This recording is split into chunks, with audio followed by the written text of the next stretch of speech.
listening to Shoot and Scoot, the Flames of War Team Yankee Fed Nation Nam and Great World podcast that tries to make sense of the weird and wonderful world of 15mm wargaming, with our tongues foaming our cheeks, our pants as flat to the ground, and our dice, more often than not, failing to shoot and scoot every episode.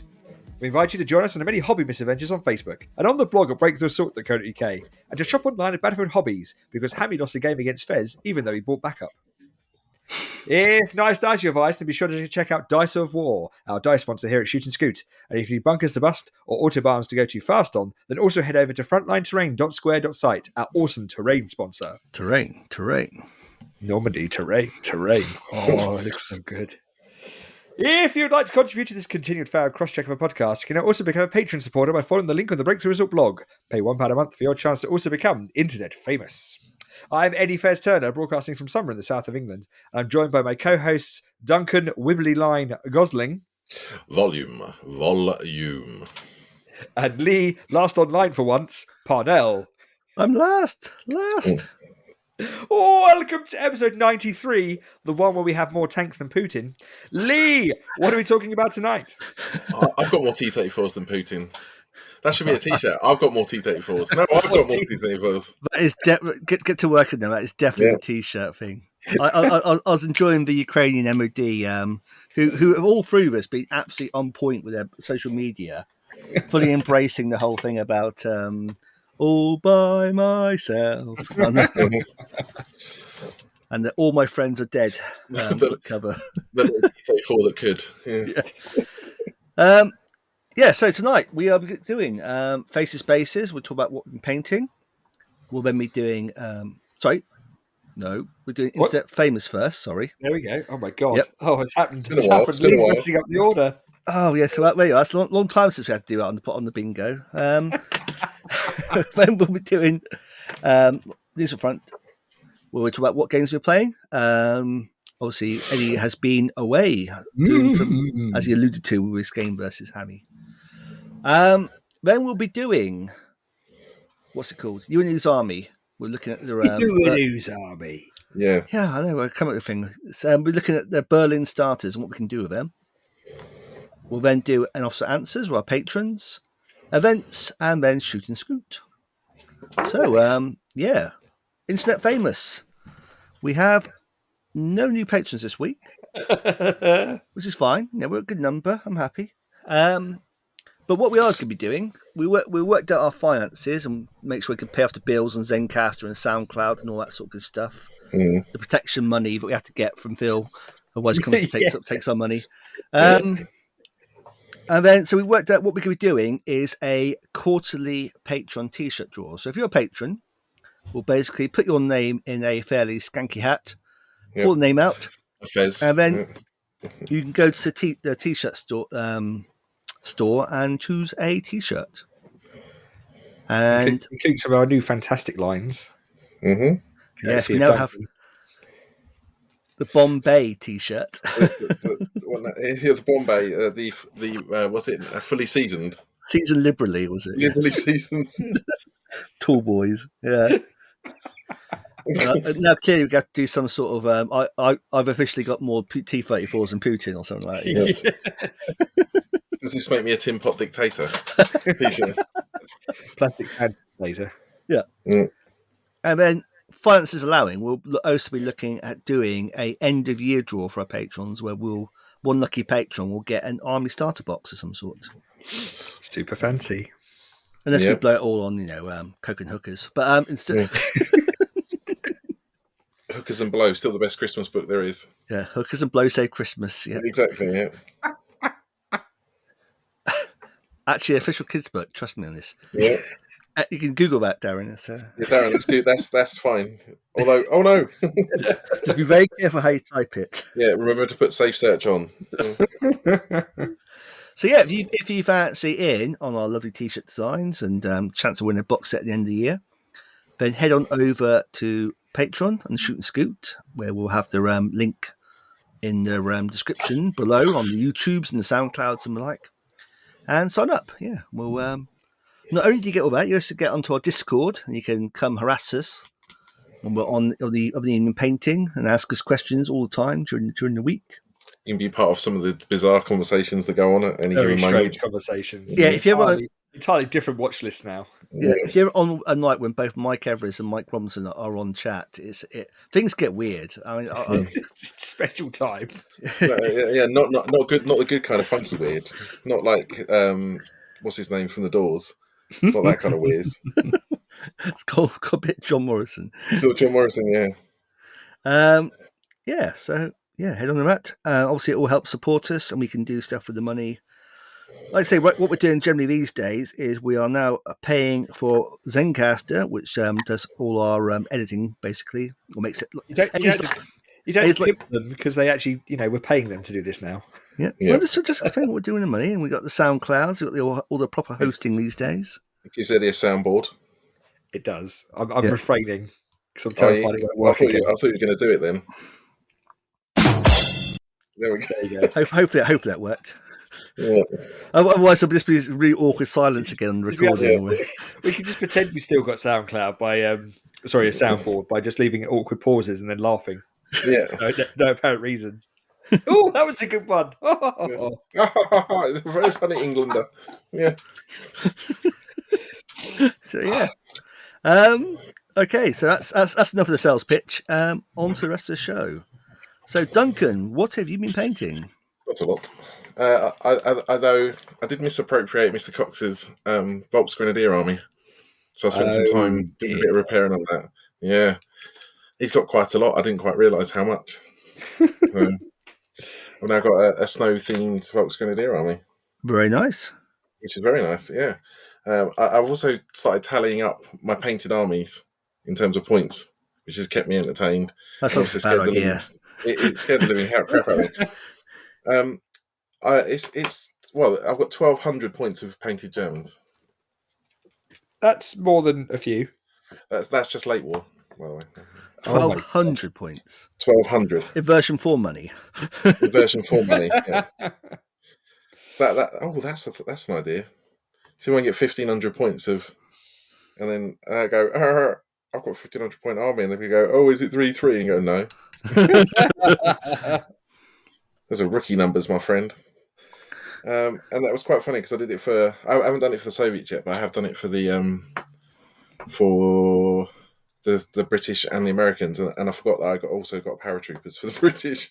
So I forgot an entire formation. I went, oh, that's pretty good. Oh, yeah, very nice. So I haven't been doing that much. I'm just trying to finish off some Hungarians now to get all those done because I need the extra infantry, but they're also the worst thing to paint because the infantry platoons are big and they've got loads of extra bits, so that's a bit of a pain. I don't think there's been anything else really. I've been trying not to buy like 100 plus quid's worth of Hitler Jugend. That's proving more and more difficult on a daily basis. And I did pick up one of the Africa. Yeah, I don't know if you've seen, but on Amazon there's some ridiculous army deals at the moment. Every now and then they'll do a clearance. Yeah. Yeah. Mm-hmm. So I picked up the Africa Corps box set for 40 quid posted. Nice. Because all I wanted was some Panzer IVs, and it worked out like paying £6 more got me the rest of the box, or £8 more I think it was. So I went, oh, and that's why I got confused that Panzer IIIs aren't used by the Hungarians. So I've got Panzer IIIs now. I don't know what to do with them. Presumably they just get painted up as Germans and used get allied in Berlin. There's a Panzer III platoon in there. There is a Panzer III platoon. Is it a Panzer IIIN platoon? I think you can choose. Oh, so you can have L or M. I think so. I think there's an option for the short or the long. I'm pretty sure, Panzer III builds all the variants. No, I meant in the list. In the Berlin book, that you can swap between the two. He says. Oh. Yeah, I think it is late fives and the end version. Interesting. So I've got some. I'll find something for them. Yeah, but no, I was going to build them tonight, but you can't really build things. Now we have real microphones. Now we have things that actually pick up sound. Panzer III training platoon comes with the 7.5, or you can the 7.5 centimeter gun or you can replace them with the 5 centimeters at no cost. And they all have shirts and. Interesting. Okay. Yeah, the only other thing I built is some greyhounds, and I built them because I was like, I've got these just spare sprues. I should build them because they're just getting in the way, and I'll lose bits. Yeah. I built them as M8s, and then realised that I'd bought them because I needed some more M20s. No. So that's a thing. Sad panda. It's fine. It is what it is. But it's only after I finished I was like, I wonder why I had that spare platoon. I don't think it's the ones I've got. And then went, oh yeah. Oh yeah. So no, that's kind of been it. I'm trying to think if there's anything else. I don't think there was. It's been quite a light period. Fallow, yeah. I blame the coronation. Just having extra. Charlie's new hat has sapped your painting mojo. Which new hat? He's got 2. He has one that he's only crowned in and only gets to wear once, and then the sort of his everyday crown. That's got to be like the worst kind of crown, isn't it? It's the tease crown. Well, they only get to wear once. Yeah. Or is that his kamikaze crown? I don't know why it's only once. There must be a reason. Yeah, well, it's a coronation crown. You get coronated once. Well, that's not strictly true, is it? Well, who's ever got coronated twice? There's various things been coronated more than once. Oh, speaking of kamikaze crowns, very quickly, I watched a YouTube short on Japanese kamikaze pilots and how they wouldn't, they take off, but if they couldn't find a decent target or, the weather crapped out and they couldn't see the target, they would then come back to base. And then they'd, wait until the next opportunity and then have another attempt. Apart from the guy who did it 9 times. Well, just going, no, I can't. Just took off and then came back. And at the night's time, they just shot the poor guy. He's got away with it 9 times, though. Nah, I think. Nah. Didn't they get like an amazing last meal with sake and stuff as well? He must have just been. What if he genuinely was just that unlucky? Or it's just very particular. It's just like, he's going to kill you. You want to be going for something worthwhile. You don't want to just get in like some sort of troop transport. Well, that's the thing. Yeah. You go a Higgins boat or something. Yes. Look, it's going to be cruiser or nothing. Frankly, it's aircraft carrier, rubber dinghy. He was doing the football sticker thing. Got need. Oh no. Oh. Oh, Lee, what have you been painting? You must have been painting. You were always painting. I had a bit of a break. I finished off the Alpha Legion Terminators, and then I kind of promised I was going to start back on the last bit of the commission at the May Bank holiday, so I didn't really have enough time to start the remaining 2 squads of Alpha Legion or the Spartan. So I got the whole of Spartan, the whole of the Spartan assembled, and our infantry sort of part assembled, ready for painting when I do get back to them. And now I'm just starting on this pile of infantry I've got to do for this commission. It now looks a lot bigger. Now I've got it all laid out in front of me. Man. I thought I'd start early, easy. I'm doing the 2 little Jeeps I got sent for. Oh, nice. Well, yeah, it's fine. They're the old Battlefront ones where they had the wheels built in. So they're quite nice models. Yeah. The little base. Yeah. Oh, I like those. No, not their base. It's one where the Jeeps had the wheels built on. Oh, did they? Right towards the end of version 3, they made universal carriers and Jeeps that had no base but had the wheels as a resident part of the whole. I think like the Israeli ones are like it as well. Oh. Israeli Jeeps do the same thing. But the problem is they're not airborne ones, and the crew aren't airborne, so I'm not quite sure what I'm going to be painting these, how I'm going to be painting these. But obviously, not everyone wore Denison smocks all the time, but the helmets are wrong. It's just bugging me. Yeah. Can you do them as like an objective? Well, it's what their base Wraith go. It's like he plays Battle Group rather than Flames, so it really makes too much sense. But okay, I'll just go paint and do the markings, but just ignore the fact the helmets are wrong. I think. Oh, if it's for commission, just exactly. Yeah, get them done, get them out, get them gone. Yeah, and there's some other oddities on the base. He's got like these Middle East SAS guys wearing Arab headdress on the bases. He goes, "I'll keep painting for Market Garden." I goes, How? Yeah. How? Allah Akbar. It's a fancy Yeah. dress. I don't know. Yeah, I might do those bandages or something. I'm not sure. I'll try and work something out. Bandanas. Mm-hmm. Like Hell's Parachute Regiment. Yeah. Nice. But I've worked out, it's basically like free. I've sort of grouped it into something I can work out based on Flames of War terms. It's basically 3 air landing platoons, plus Okay. 2 mortar tubes and a machine gun stand, and a couple of OP stands. Okay. So I was going to try. I'm just basically going to paint this as one big lump. I was going to plow through it. Just do. Jesus, that sounds Painful. Yeah. Well, I could do it by platoon, but this is going to take forever. I feel like it's just going to be better to rip the plaster off and just Grin and bear paint. it. Lie back and think of England. Oh dear. Get this done, and then never ever do commission painting ever again. Everyone does one. Yep. You tried it. Yep. It's not for me. Did not. No. It's a very specific skill set. It's like the Liam Neeson in Taken. I will find you, and I will fail to paint you. Yeah, I've got a very specific skill set. What's that? Using the same accent, irrespective of what film I'm in. Oh, I see. The Sean Connery School of Acting. Oh, yes. Yeah. The don't give a crap school of acting. But yeah. Oh dear. So I can do the commission painting. It's just whenever I do it, I just look at my painting pile and think I've just done lots of painting here and done nothing to erode my own pile of. Erode that. Oh dear. And I'm just painting stuff I would otherwise be painting myself. So, like, if I'm painting American tanks, I could paint my own American tanks. But I haven't done for years. Yeah, American tanks. It's fine. I need some more chaffies. Always need more Sorry. chaffies. Excellent. Yeah. Yeah. He doesn't. Yeah. God bless. So yeah, Eddie, what have you been painting? I painted a 100-point mid-war Italian army. I painted my Cargo 8 Ridge Hauler with 3 trailers and the 8 squats that went with it. I also made 3 scale model kits. That's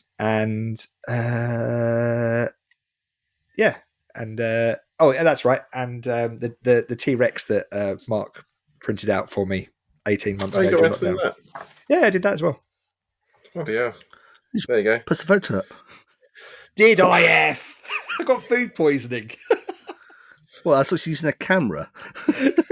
No, I didn't paint anything. I was it's really good. It's going to be amazing. I'm going to get all this done. And then I got food poisoning and lost 3 days. And what have we learned from this escapade? That don't eat kebabs. No, I mean it was only one. It's only one. I've only got food poisoning once out of like 2,000 I've probably eaten at this point. Don't order your kebabs too early because you get the leftover lunch meat. Make sure you wait until it's gone 7 o'clock.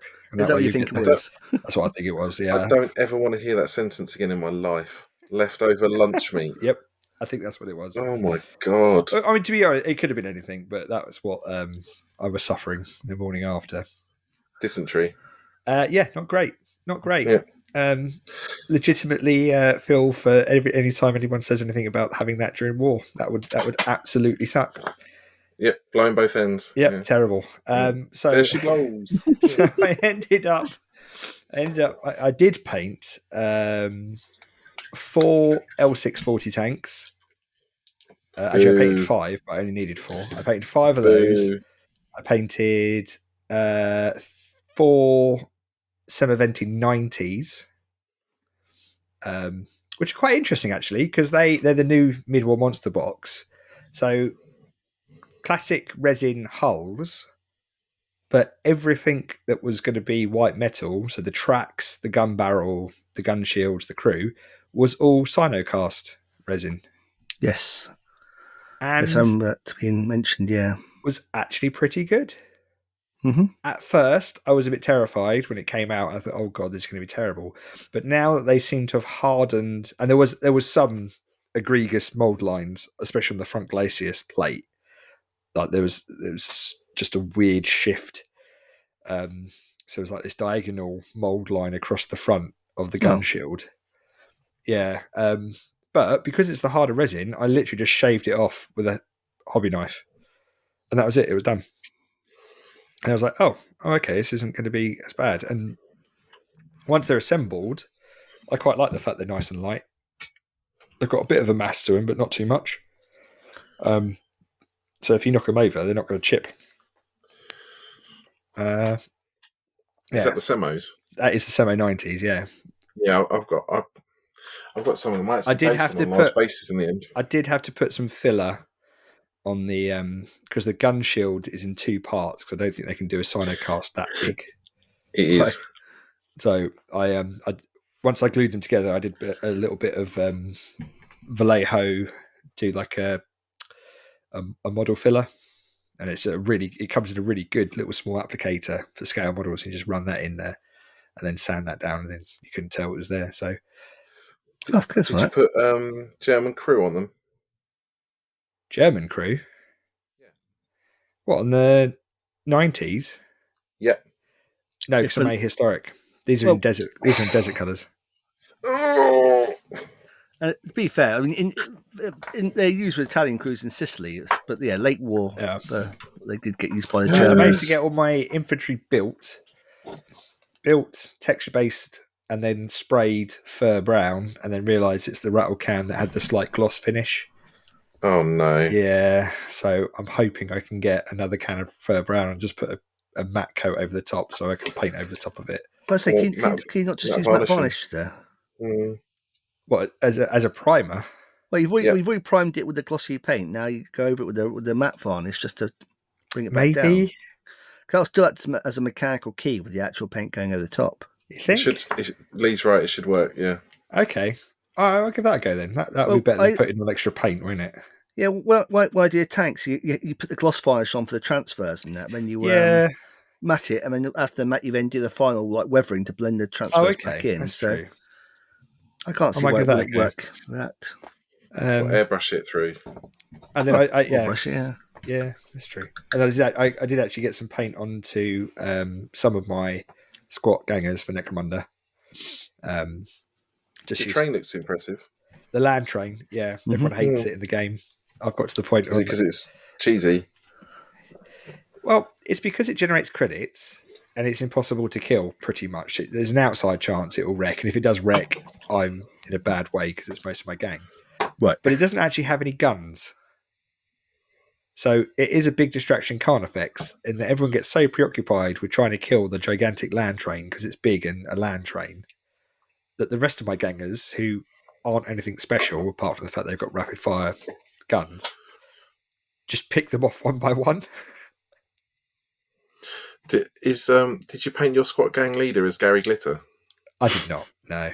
Oh, that's a missed opportunity because she could have gone around going, "Do you want to be in my gang?" Over and over I don't and know over everyone again. else because they're all like lanky humans, and I'm I'm kin. I keep it within the clan. You can scream, "You're the man that put the gang in bang." Oh dear. And things like that. Terrain. Pull up. No, it's perfectly legit. Terrain. You could have a squat with platform shoes. Would be just because hilarious. You could doesn't mean you should, Duncan. I think you should. I think you should. So yeah, not a whole lot of hobby going on. And fortunately enough for Bunningrad, the Bunshot boys were happy or had enough spares to lend me the rest of my army. So I didn't have to sit there crying, painting until ridiculous o'clock. So yeah, not as much as happened, sadly. I wanted to, as always. But did get some games in. Yes, tell us. So yeah, news in the front. Bunshot. Bunningrad was mid-war, 101 points, with fixed stances for your list. Plus the restrictions that only mid-war monsters that actually served could be used. Good one. Yep. Yeah. So that's how I snuck in my Summer Venti 90s. And the 101 points means that the defender gets an additional minefield. Oh yeah, because it's every 25% thereof, isn't it? Yeah, so you get 5 minefields. And it also means that you have to put 41 points in reserve for your reserves, which can be quite interesting. And to shake it up a bit, I picked Maneuver. and it's also using the new missions pack with some interesting bits and pieces. So it was 5 games up at Battlefield Hobbies. I did have. Where's my list gone? Oh God! So say, can you give your Arnold Rimmer risk diary? Risk diary on turn 1. I rolled. So I had Italian infantry company with some mortars, downgraded with the legions of Rome to make them reluctant to squeeze in more points because it's a bit tight. And so that's one formation. Then I've got in support 5 Semoventis, the standard ones, which are awesome. I love that little tankette. They are really, really good now. Very I've got multi-purpose. 4 of the best guns in the war, Lee. 25 pounders. Captured 25 pounders. Excellent. So good. Jesus. So good. And then I've got 2 Lanciers, which I've named Mario and Luigi because they are my Super Mario Brothers. Oh my God. So They got massive moustaches on the 90 mils then as well. Yep, and I'm going to have one's going to have a green cab and one's going to have a red cab. Nice. And then just so that and 16 L640s. As which are the fearless ones, which are the best assault tank in the game. Are they? Yes, because there's 16 of them, and they're fearless, and there's not much infantry that can take 3 platoons assaulting them consecutively. So game 1 was versus Graham Wilmot, who had Romanian Rifle Company. He was defending with those, which had a very scary Tiger. And I was it cornered, I think. So I had the longboard edge. He had a quarter to deploy in. Right, yes, yeah. Cornered, yeah. And he left just enough of a gap. So here's the thing with spearhead moves. Mm-hmm. So yes, you can't get within 16 of enemy deployment area or objective placed outside of your deployment area, or 16 of an enemy team that it can see. Yeah, so if the enemy's already put his spearheads out, so he put his spearhead out to try and block it, but he hid them behind some buildings. That was the seat, yeah. Which meant I could just spearhead right up. You can't get within 4 inches still. No. But yeah, I just spearheaded up. Went, well, you can't see me now, so I'm just going to spearhead here and deploy my entire army in this left little bubble because I got the first turn. And then he also left an 10-inch gap between his spearhead armored car and the board edge, which meant that I had a 2-inch gap I could dash past. And he didn't need to do that. Had he had enough movement, he could have moved and been within 8 inches of the board edge and stopped me from dashing past. Mm-hmm. So super aggro, rocked up, push. L6s everywhere. But then he got a mortar bombardment, took out one of my Semoventi 90s, which was a bit galling. Oh, because top armor 0. Yep. Top armor 0. And they hit on 3s as well. It's the only thing in the army that's hit on 3s. Right. Really? Yeah. And they have so the rate of fire 2/1, but they're also slow firing, and they've got a 4-inch tactical. So it's like, yes, I can move these 4 inches, but then I'm super not hitting you at all. What's the skill rating? To train/veteran if you get the upgrade roll. So it might as well just blitz. Yeah, exactly. Yeah, blitz and go. But the trouble is, it's really galling then, because if you fail the blitz, you can only move tactically, so you can only move 4 inches, and then you're at +2 to hit. You're just at that point going, oh god. So they hung around just long enough to keep his. The spearhead worked because it meant his Pack 40 is deployed in his backfield. Right. To try and stop me from flanking to the far objective, which the armoured cars tried to go and do. Oh, yeah, and 3 armoured cars as well. The AB 41s. Yeah. Yeah, which were really They're cool. nice. Yeah, they are nice little models. They basically put the hammer down, tried to get around the side of the board, and ended up assaulting and killing the Pack 40s, which was hilarious. Oh, wow. Jesus. Yeah. just into the side. Nom nom. I'll eat you. Oh, you didn't run away. Okay, I'll go 4 inches and eat you as well. Nom nom nom. Bloody hell, they're counter-attacking on a 5 because they're Ricky. Yep. Just got the 6, and it was like, oh, that's nice. Yep. Play front Take them got. off. Yeah. And the Summer Venties, because there's 5 of them, obviously re-rolling misses for their I bombardment. love that. 20 points well spent right there. Yeah, they're so good. And then you just go, oh, okay. Well, I've killed your high AT stuff, and then I'm just going to come bully you with my front armor. Yep. In Front armor 4. Yep. They're really good. It's such a fun army to play. So his Tiger came on. I had enough with the Lancers and stuff. I had enough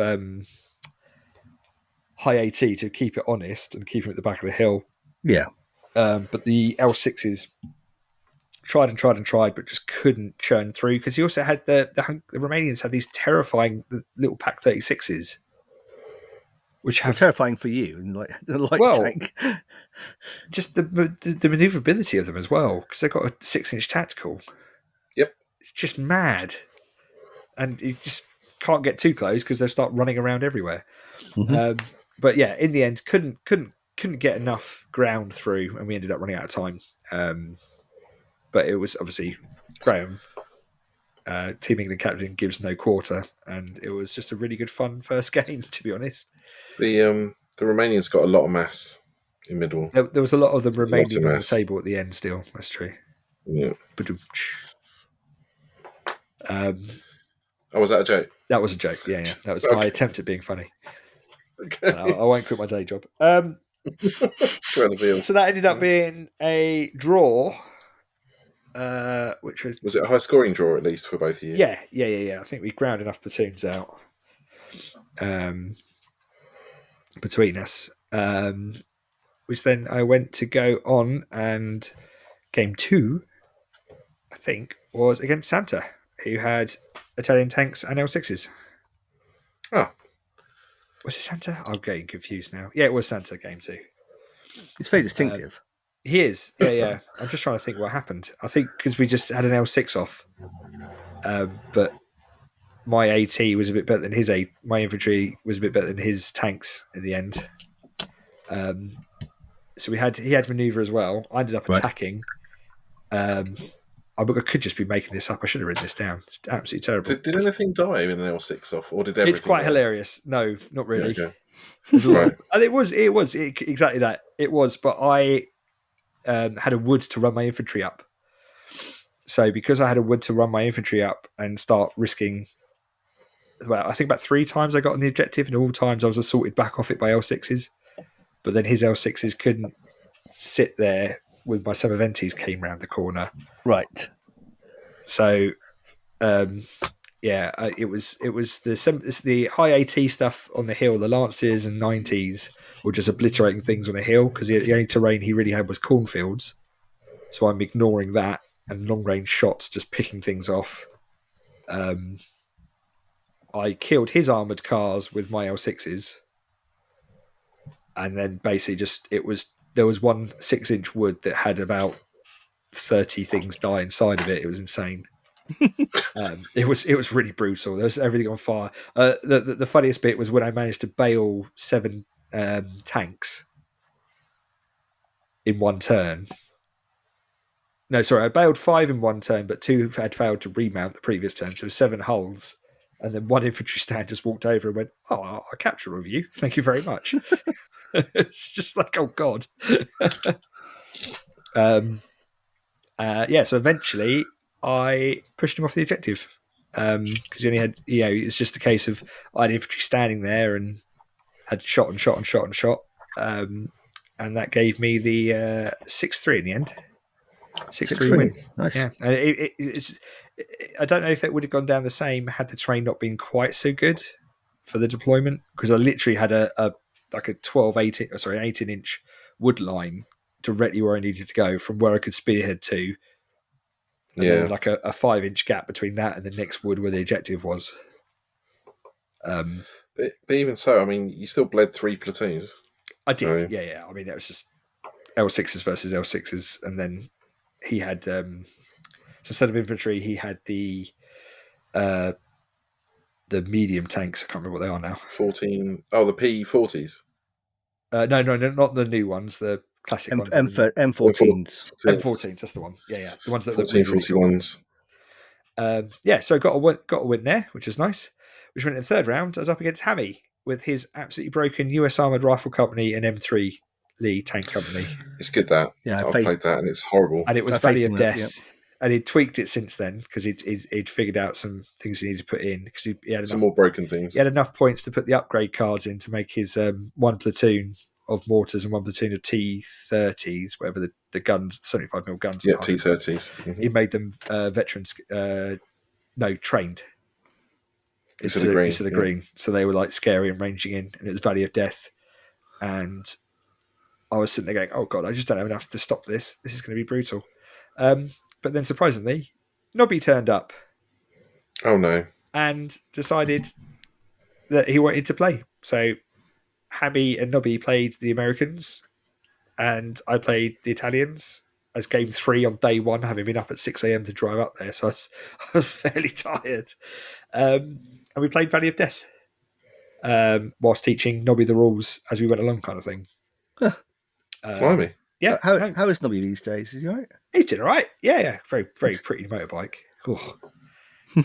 And he thoroughly enjoyed it and started looking at the starter sets and starter lists, having sold all of his armies from version 3. Oh no! Yeah, version 3. First hit 3. Never sell your armies. Sell the models you haven't built, but don't sell the ones you've built and painted.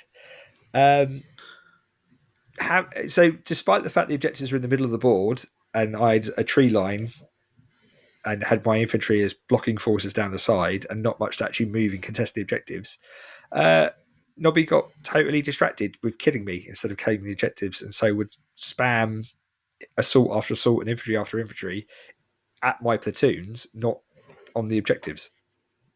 Oh. Yeah. So it was a case of just I had to hold out long enough and kill enough. That's when one of my Lanciers did become Super Mario because he was up on a hill and I think he got shot at no less than 27 times. We worked it out. What? But only ever had to make 4 saves. Oh my God. Because he just couldn't get hit. Mainly because of stabilizers. But he was just like, yeah, no, that's fine. I'll do that. And stabilizers does, hit the worst possible times sometimes. And then every turn, he would just obliterate at least 1 tank in return, sometimes 2. If he hits it, it's just destroying, isn't it? Yeah, but it was getting the firepowers as well. It wasn't bailing. It was just like, and take those 2 leads off, and take those 2 leads off. And it's firepower free, isn't it? It is, yeah. But for some reason, it was just decided to be Super Mario that game. It was just absolutely mad of the match. Boom! It's a me, Mario. So if they'd have bought a turtle, you might have been in trouble. Yeah, if they had a Hetzer, blue shell, that'd be game over. A blue Hetzer.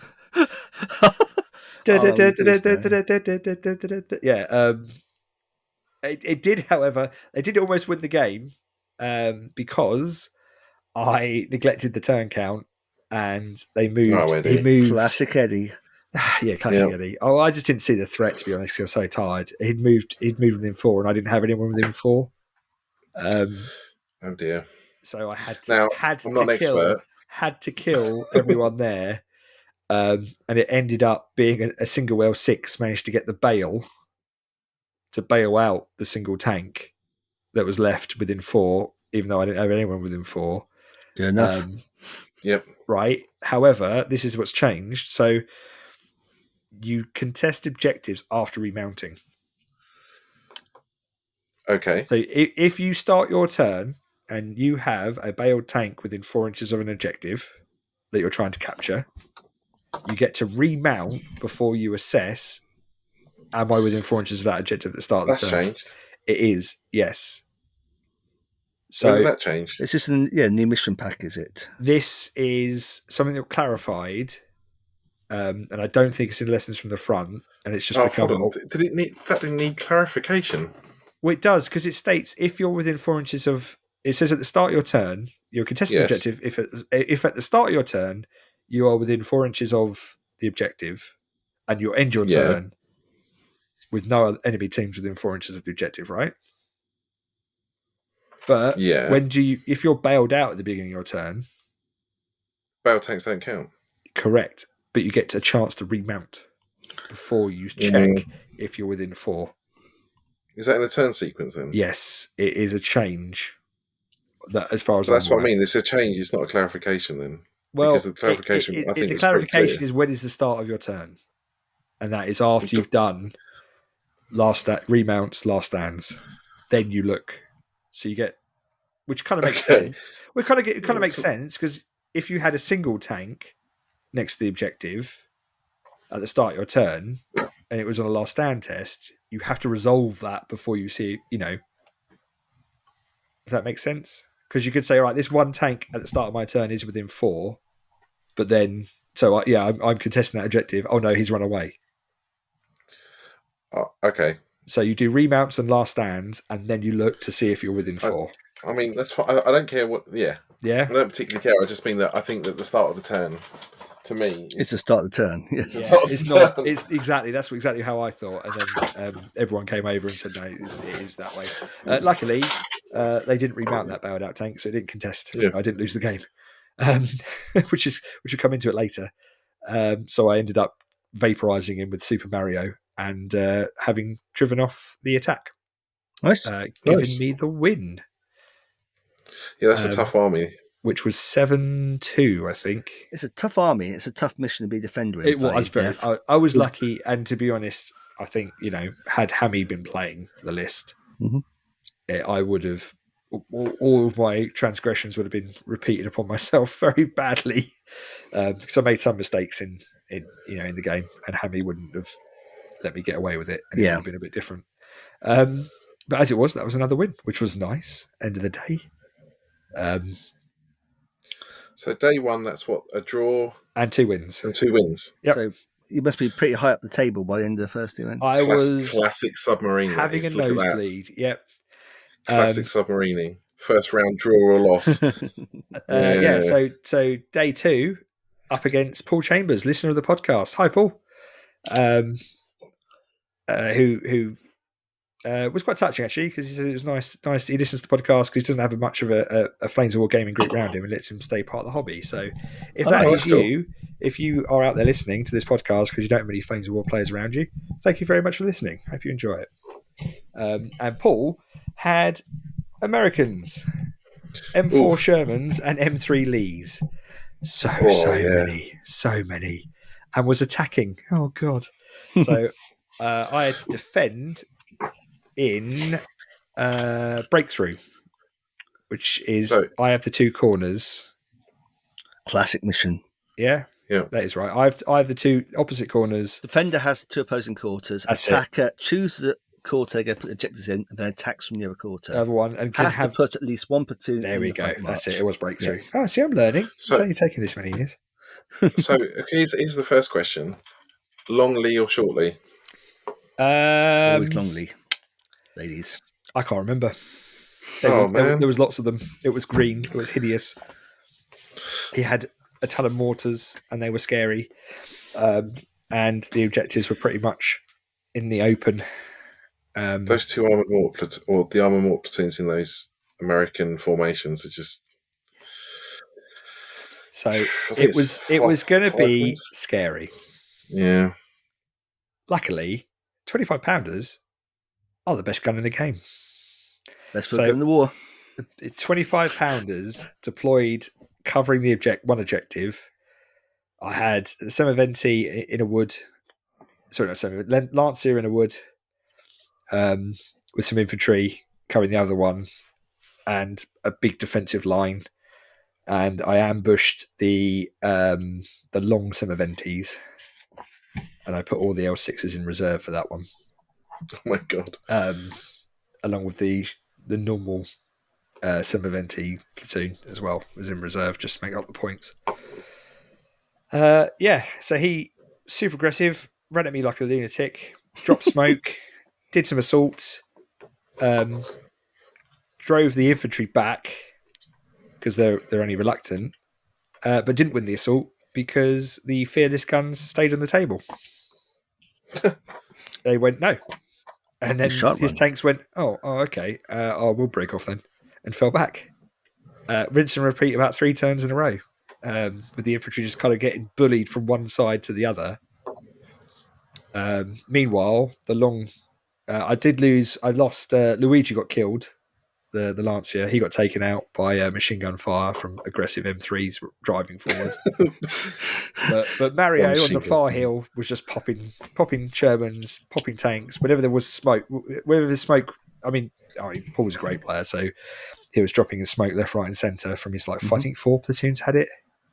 He had 2 armoured mortars, 2 T-30s, and they were just boff, here, covering his assaults, charging in. And it was getting iffy. One of the funniest moments was I got a platoon of 4 L6s onto the back edge of the board from reserve, hammered across to 3 armoured mortars, 3 mortar half tracks. It's like, yeah, here we go. Main guns, 2 hits. There you go. Double 6s for the save. Oh, but I've got a tank and you're a half track. How are you bouncing my little 80? Okay, never mind. It's a bit fluky. Next turn, exactly the same thing. Oh no! I was like, this is ridiculous. What? But through the 25 pounders holding and the slowly killing Shermans with the Lancia, he ended up pushing forward with the last remnants of some M3 Lees, the HQ, and essentially it was looking like, okay, one more turn and then I'm really in trouble. Right. And that's when the 25 pounders went, you know what? Don't worry, Fez, we got this. And direct fire, they bailed 4 Lees. Oh my god! Nice. What's that? Front armor 6? No, 5, isn't it? 5 versus 9. Yep. Yeah. So bailed. Okay, not great. However, they then failed to remount with a reroll. Oh no! And then failed the last stand with the reroll. And at that point, I'd killed enough that there's just no way that it was going to get through what was left. Jesus. So that was another win for the great mighty Italians.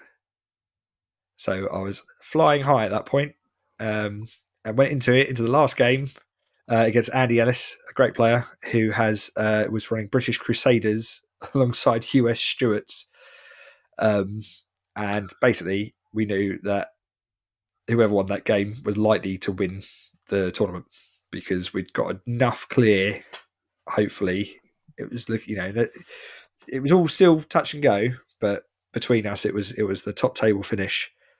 I think we got no retreat. No, it's not escape. Sorry, escape. Oh, and he just had 1 million Crusaders alongside 1 million Stuarts, and lengthways down the board. Started off right because I got reserves turn 1.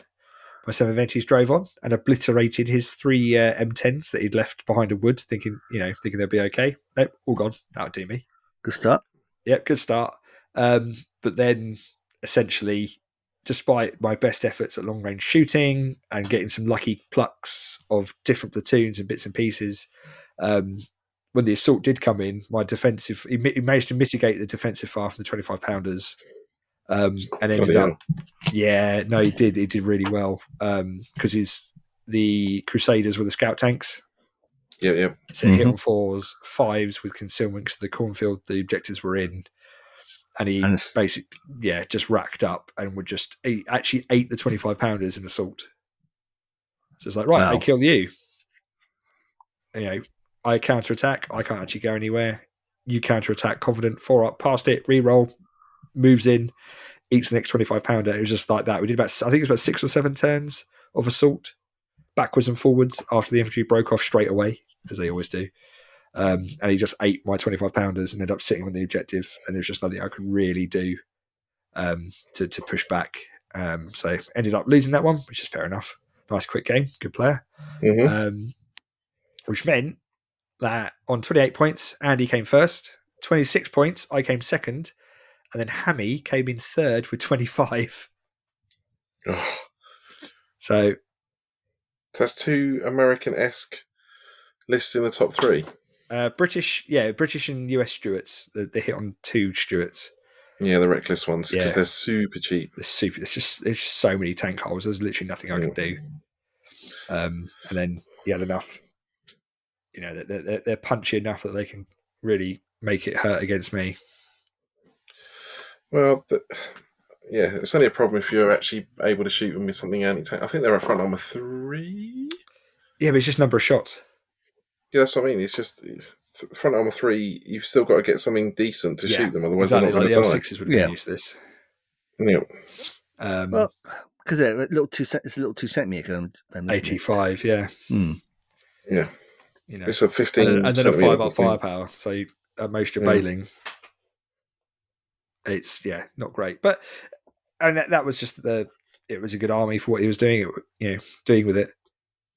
British tanks assaulting though. That's and making all of it. I think he broke off with 1 platoon in about 9 rounds of assault, and basically just pushed me back, machine gun me, pushed me back, machine gun me, pushed me back, machine gun me. That's not my experience of playing Lee or Luke. No, exactly. It was terrifying if the dice actually work. But fantastic tournament, great people, great curry, great shop. Really, was it Tim Curry? No, no, Edwina. Not quite that good. Okay. Well, still recovering from food poisoning, so had to be sensible. Yep. Yeah, no, great weekend, and my first proper placement at a tournament. Cool little trophy. It was a nice little glass trophy, wasn't it? Nice. Yeah, little glass trophy. So great weekend out, basically. And then massive diversions on the way back because of roadworks, which wasn't fun. And then we played some games at the barn, didn't we, Lee? Yeah, so I'd already had 1 session of games at the barn the week before, when you were obviously up to your tournament. We were playing some Normandy games in the barn. No, late war in the barn. So I took my comets, and first game I played Mike in the first game, and I want to say I had bad luck, but it was bad luck. But I was putting myself in safe positions where I was relying too much on luck. So I was trying to rush his. I made an SS list for Mike using the barn loner army basically there. Mike played SS. Well, he has to, because that's what the loner army is basically. The baddies. Oh no! So yeah, how embarrassing. I made him play his SS. Yeah. And so he had it's one like the command cards in Berlin. I think it's SS Westfalen. Okay. So it was a fairly standard. He had 3 platoons infantry, some machine guns. He had some long 88s. Trying what else I put in the force. I think there's some Hetzers. I had my comets, so I had a HQ and then 2 platoons of comets backed up by some Stuarts and some dingoes. Some Stuarts. Yep. And then I had some Chaffies. Yeah. And I had understrength rifle formation as well. So it's a 2 formation force I've been experimenting with. Okay. I think standard rifles, not kangaroos, right? It's kangaroo rifles, but not mounted in the kangaroos. Yes. Sorry, yeah. Yeah, because obviously the farmer didn't have kangaroos. And so I basically put the infantry out on one flank to try, and they were really there to stop Mike rushing his platoons over to reinforce the objective I was going after. My dingoes rushed the minefield. 1 survived, and the spearhead formed up on them. We're playing bridgehead. So you got a little corridor down the sides where if you can get your spearhead in, you can get a flank on. And then basically all the comets appeared in that flank. I tried rushing the objective, but he had his only anti-tank there until he popped his ambush of long-barreled 88s was that little armoured car platoon, which is 234-1 with a 2 centimetre. 234-4 with a Pack 40. I put some shots into it in the first turn and missed, which is annoying, but okay, it's the first turn, he's gone to ground. So I didn't rush the objective. I moved up. He fired at me. I don't think he achieved much then. I smoked where I figured he put his 88s, and that largely worked. But he managed to shoot one of my Cromwell CS tanks, who weren't having a great game. The reroll hits was not working for me that game. They dropped the smoke bomb fine, but dropping HE did not go well. I don't think they scored a single hit all game. Oh no! Rerolling misses. Rerolling hits. When the second turn, I committed to the assault, thinking, well, I've got one static platoon of comets. I'm going to get 10 shots on him. I should be able to kill that Pack 40 and clear the way for the assault. Did I hit him? Did I bugger? So then the platoon that's advancing on the infantry had to shoot at this platoon as well. So that's 4 more shots, all missed. Oh no! At this point, I've got to assault because I'm in the cornfield. If I don't assault, he's going to tank stalk me next turn. Yep.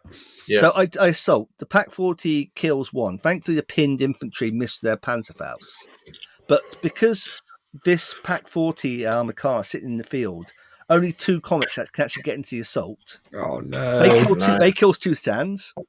He counterattacks. He kills Bales 1 comet because he fails the firepower on the Panzerfaust. But the CO thankfully passes his morale to stick around, and he swings back, kills another stand. But then obviously, the CO gets bailed in the next round. So the last tank has to flee back. Sorry, 2 tanks that didn't make contact had to flee back.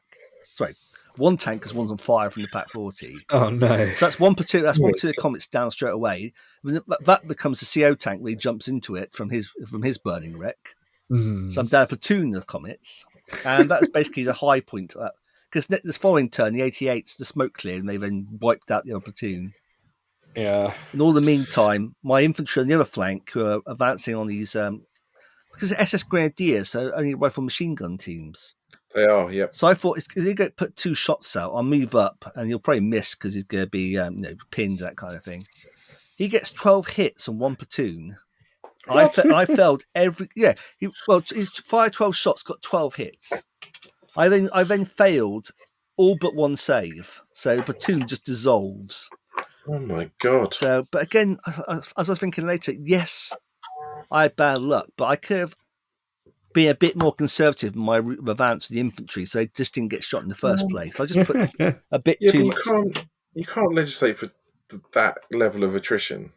Well, no, but if you don't get shot at, you don't have attrition. That's the kind of point. It's I put myself in a position where I was getting shot when I didn't need to. I could have taken a slightly better route to target.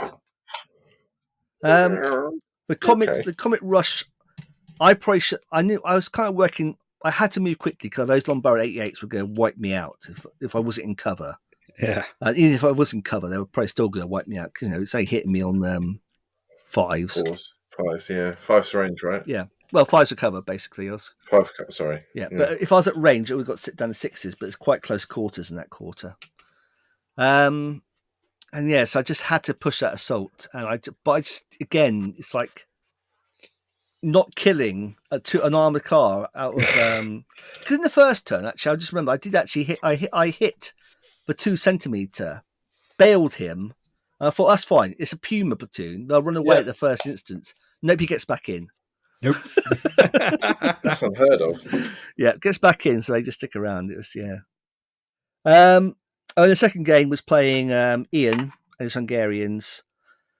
And we're playing on the Mike sort of Berlin board, so it's like a lot of dense terrain, which obviously with 2 armoured forces was not the greatest choice.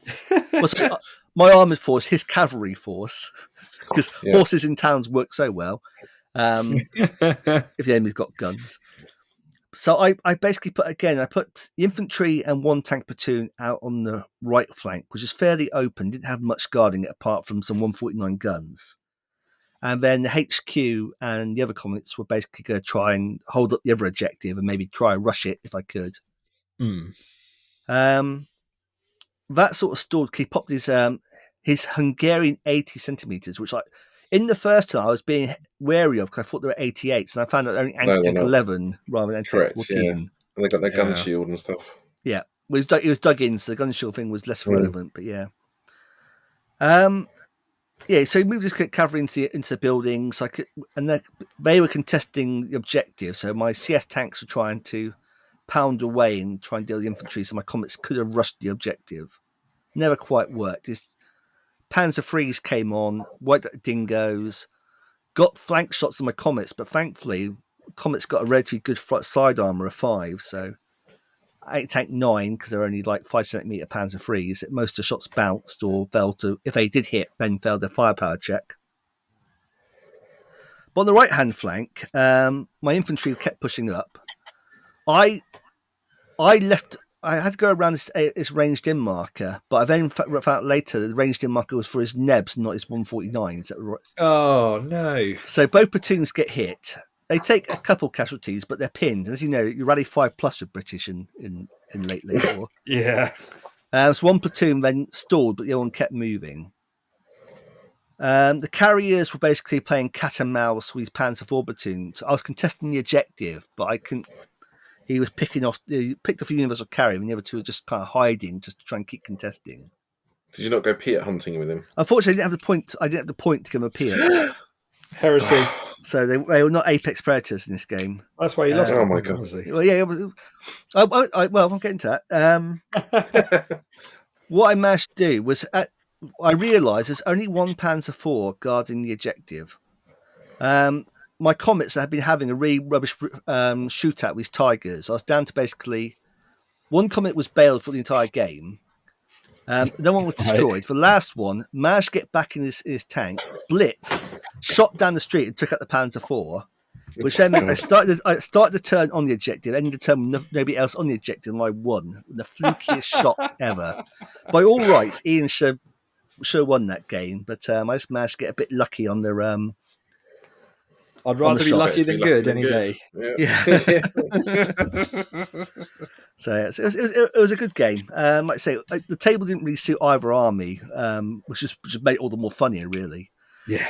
And it was a little bit silly leaving the right-hand objective very open in terms of nothing was sitting on it. It was covered by fire by the 140s, and the Tigers were lurking nearby, and obviously Panzer IVs came on later. But there wasn't anything actually on it until the Panzer IVs arrived. Yeah. So I was trying to move as quick. If I hadn't got pinned by those Nebs, I probably could have been on it. And then he'd have to try and fight me off until the objectives went live on turn 6. Which I think where we struggled. Exactly, yeah. Yeah, it was a good game. Yeah, and then we get to, like I say, the games you're linked to, which are the second round games, which were desert themed. Mike got desert boards out. Yes, new desert boards with more gentle skin exfoliation properties. Yes, there's still one really rough board. The other two are a bit gentler when you actually got your hands on them. Yeah. But yeah, it was some good looking tables. So we had Mike, Nathan, myself, obviously you. Mike South, who's one of the guys getting back in the flames. Yeah, buddy. Borrowing my free RTR.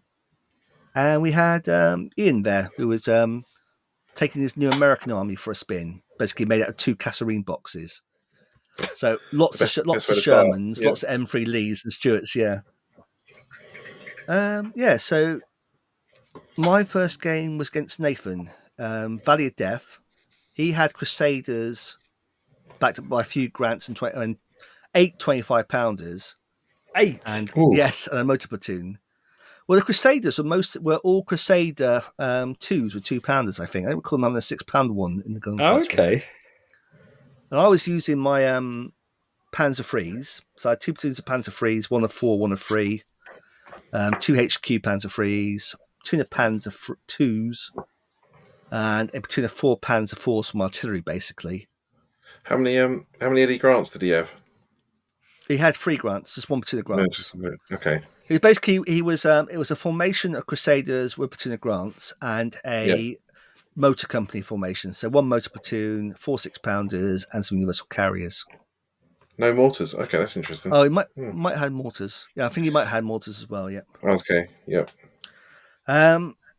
So I tried rushing as quickly as I could to try and get those objectives. 25-pounders were on the flanks, basically shooting over the.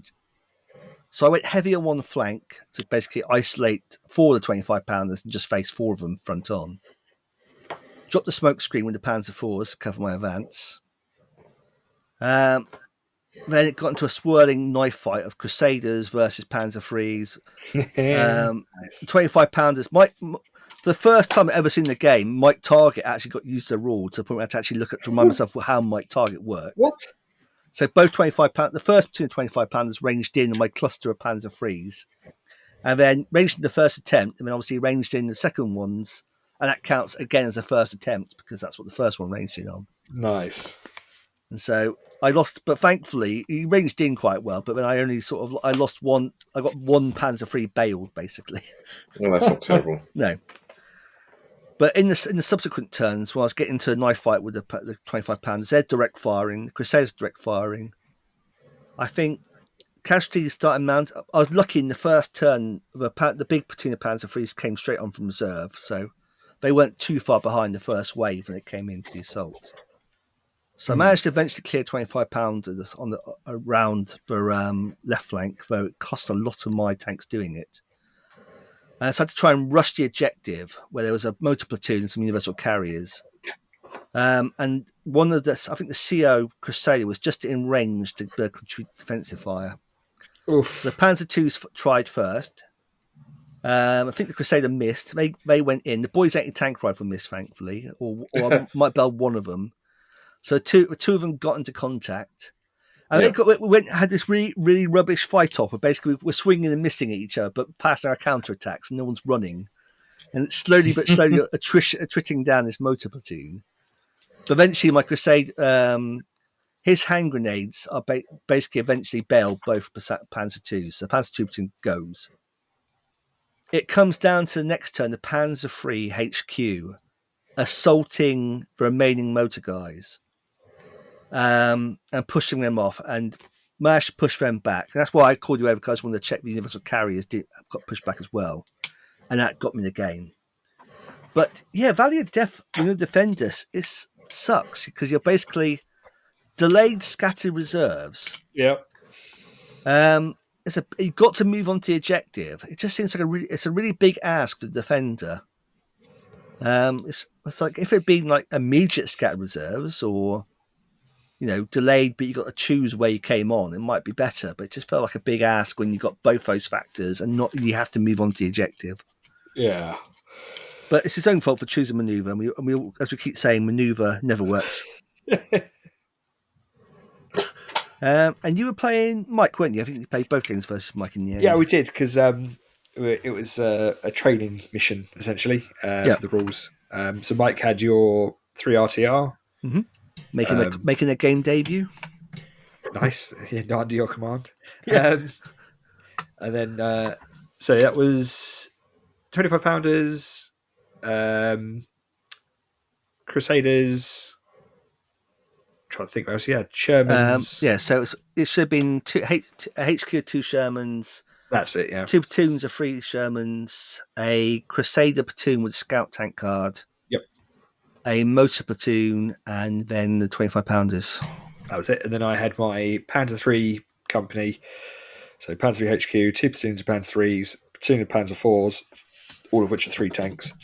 A DAC infantry platoon with a HMG, a Flak 88, the 4 222 scout cars, so 2 centimeters, 2 machine guns, and Tiger for Tunisia. Which is fine. My army is very much Meredith line in Tunisia, basically themed, so that's very much on point. So the first mission we played was the free-for-all, where you have scattered reserves, basically. Scattered delay reserves. Encounter. Yeah, that's Encounter. And we had the amazing train board with a big train going across wrecked train, which we played the carriages as a low wall that's impassable to tanks, and then the train itself was just the tall terrain, impassable. We ended up. I was super aggro on one flank. He was super aggro on the other flank. Everything sallied forth and died. The Shermans direct fired and killed the Flak 88 up on the hill, which had a commanding view across the entire battlefield, pretty much. Only for it to be replaced. Until it got replaced by a tiger the next turn because it came off a reserve.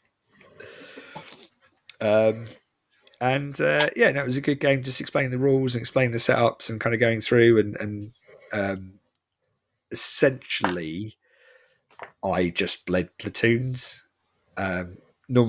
You were pretty much because I got too aggressive on one flank with my armored cars, trying to get onto 25-pounders. Yeah, I know. I was hoping to get a couple, and it didn't work out. So then we essentially racked up again and did the same. We rolled free for all that time, so it was a bit easier without having to worry about reserves coming on and that kind of thing. And then I just got trounced again, absolutely swarmed. I managed to get enough pressure on. So on that one, I managed to get the command Panzer III across the board and assaulted his infantry that was sat on his objective. Right. And I would have pushed them back and won the game. Only after falling back, he still had a single the light mortar, the most useless stand, was outside of 6 of my tank, but still within 4 of the objective. Oh my god! Defeated by God's most humble stand. Exactly, because then meant he could come back and hit me in assault, and I rolled a 1, and that killed my command HQ. And by that point, the rest of my stuff had been shot to pieces. And he got the company break in the end. Yeah, it came back killing 1 tank, wasn't it? I seen it was one pan. There was one. It was one Panzer, one platoon of 2 Panzer IIIs, and there was a single Panzer III left. That he just circled the wagons, shot the snot out of that, and then got the company break to win the game. But it's good fun, good fun, and learned more. Was that mostly Shermans then? Shermans and Crusaders. Yeah, but what was doing the heavy lifting there? Was it the Shermans? 80-10. Yeah. I mean, it's still against a Panzer III. Oh yeah, horrible. Veterancy was my armour, then he was rolling 6s, so that didn't work. I found veterancy was my armour was not working that day with my Germans. So it sounded like your Germans had exactly the same thing. My Tiger was doing the best it could, but then was failing to roll firepower, so it was just bailing everything in sight. Yeah. While you were doing that, I was playing Ian for the second game against his Americans, and it was that was a brutal game because I was finding that Panzer III J-Lates do not cut it versus Shermans. They do not. Shermans are good. Well, it's that front armor. What I really took away from that Friday night was I needed to paint up some Panzer III Ls with the extra front armor. Up armored. It's the front armor 6 versus 89 as well. Yeah. So front armor 7 at range. You just can't. Yeah. You can't.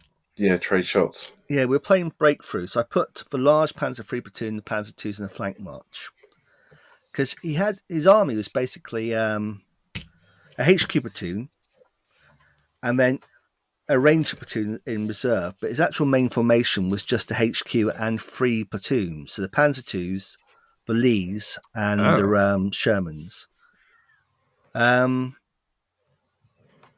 So what was in reserve? The Stuarts were in reserve. I remember that much. His Panzer IIIs were in ambush and the Shermans were on.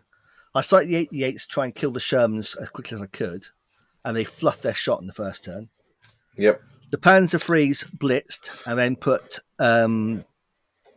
6 shots onto the Shermans and then hit, but then all bounced. Oh my god. The HQ had moved at tactical to get flank shots on the Shermans, got 2 shots hitting the side, 1 hit and bailed the Shermans. That was my entire kill for that first turn. My Africa platoon and the Panzer IVs ranged on the Rangers and pinned them, and they would stay pinned for the rest of the game. Oh wow! When they're fearless, it's quite impressive. Yeah. So I mean, after that, like I say, his Shermans all get back in. His Lees ambushed from the shrubland. His Stuarts arrived in the first asking. They basically.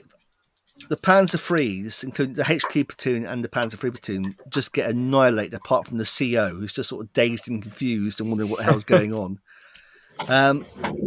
So my next turn, my 88 finally opens up and kills 2 Shermans. And so the one that's bailed, the next turn, the last one runs away. So that's good. So I just need the leads. But the leads are like too short and too long. And those longs are hurting me. That's the classic Lee formation. There are a couple of short ones just to save you a few points. The trick, yeah. Yep. And then 80-10. Mm-hmm. It's horrible. So Horrible. in the meantime, my little squeeze ball is trying to kill these Stuarts that appeared. And they're reckless, hit on 2s. And so I'm hitting them, but then my low firepower is just bailing them. They get back in the next turn. But in all this time, this Ranger platoon has been falling back onto the objectives, waiting for my flank march. Panzer II's come on first. Assault in, because he's like you say, his pins, his bazooka's going to be, defensive fire's not going to be there. Somehow he still hits and bails one of the Panzer II's. Yep. Other 2 go in, kill 2 stands. He then counterattacks, doesn't do anything, but I fall back, and that leaves the burning wreck. But 2 Panzer II's just lurking there ready for the next turn. And then the turn after that, the Panzer III's arrive, who go hold down the ridge line because it's to try and deal with Sherman HQ coming back towards the objective. The Panzer II's assault again and clear the objective, basically. So all you need to do is just make sure the Shermans are dead so he can't stop me claiming it, basically, in the following turn. Open fire, hoping to bail him, kill both of them. Head-on shots, 2 hits. Really? 2 hits, 2 failed saves, 2 firepower checks. It's like... It's like... retire. That's it. So I won the game. I won the game because I think largely what it came down to is that Ian got too focused on killing the tanks in my deployment area. Right. And it sucked him in, which I was kind of hoping would be the case. I was hoping that my guys would survive longer and would really draw him in. Really, he could have broke off a lot earlier. I just don't think he realised it. And so that bought enough time for my flank march to arrive and get the objective. And I was lucky again that Rangers didn't unpin at any point because it didn't take long for them to get out of range of my artillery because it's all relatively short range, the mortar and the Panzer IVs. Yeah. What's the Rangers rally? Is it 3? Yeah, because they're fearless, yeah. They hit on 2s in assault. So yeah, it's kind of lucky they didn't unpin. Jeez, yeah. But yeah, it's a good game. Like I say, Ian's getting back into it slowly but surely, which is good. Now he's got an army that isn't Hungarian, so he can actually do the desert games. Yeah, I do like many desert. Hungarian horsemen. Yeah. But what you do now is I've got enough Horus Heresy painted up to at least get a 1,000-point game in. So you need to do some Horus Heresy. Blood Angel's done. You need to Ready when catch you up. are. Yeah. When I get back from Madrid next week, I might have to try and sort that out. So. Yep. Yeah, I'll be up for that. I'll send for my 2 Spartans. Well, that's good because all I got is literally tactical troops and a dreadnought. So that's going to be a very short game. That's going to be a very short game. To get less colour to the face. Playing Zone Mortalis, right? Yeah. I think Zone Mortalis is the way to go. They got those nice Zone Mortalis boards at DICE. That's true. Yeah, so that was good. I think a good series of games by the sounds of it. Unfortunately, not for Duncan, unfortunately, but yeah. I'm hopefully playing Martin next week. So I think we're going to do another Don-based game. He's going to do the early Don, where the Russian infantry just get slaughtered by Hungarian machine guns. So is early Don called 5-1? Yes. As opposed to late Don, which is just unpleasant, as T-34s badly touch you. Yes. Yeah. How dare you come to me on this, the assault phase of my daughter's wedding? Yeah. On the eve of Stalingrad. Yeah, so stay tuned for more games in the future. Then. That's quite a game-heavy one, but that's nice. We haven't had one for a while. Yeah. Well, like I say, a tournament and 2 barn nights, that's always going to rack up the game. So. Yeah. Especially both of us getting down to a barn night. It's just a fairly rare event for more than one podcast to be these days. I can't believe that Eddie came second with his dirty cheese list. Cheats do prosper. It's Yeah. Actually, can't call it cheating. It's an entirely legal list. Yep. Yeah. Super Mario. It's legal and specific, and what's it? Deliberate way. It's me. It's a Mario. The best bit is when you shoot and scoot. Oh, yeah. But that's the nice thing about these lances. You can't, the whole shoot and scoot thing of them. The even better bit is you don't re-roll saves from artillery bombardments. Nope. Because you're not a gun or an infantry stand. It's really hard to recommend the static 88s over the lances. In fact, it's really easy to get the 88s because they're in the to Brook box. Well, you can. You don't have to rely on terrain to be concealed. That's a big thing. That is true. You don't get to dig in. Yeah. You don't. Yeah. But you can put them in reserve, and they're just better. Yeah. I'm sorry, the lances are way coming better. on. They don't have a moving rate of fire. They can only dash. No, doesn't matter. They're just better. They cross 6. Oh no! Oh no! It comes up so much in the desert. No, it depends. That's the thing, though. Yeah, in the desert. But if you end up on a board with just woods as concealment, they just sit there and go, "Oh God." But so there are times when you wish that it was a static 88, but there are plenty of times when you're happy they're lances. I was going to say it's in the minority. Yeah, definitely. Cool. Right, so that was news from the front. You and whose army? You and whose army, as Radiohead once said. Yes, so we haven't done one of these for a while, so I thought with Berlin coming out, we would do the traditional take a starter box and come up with a 100-point list and try and keep the cost reasonable for a new starter.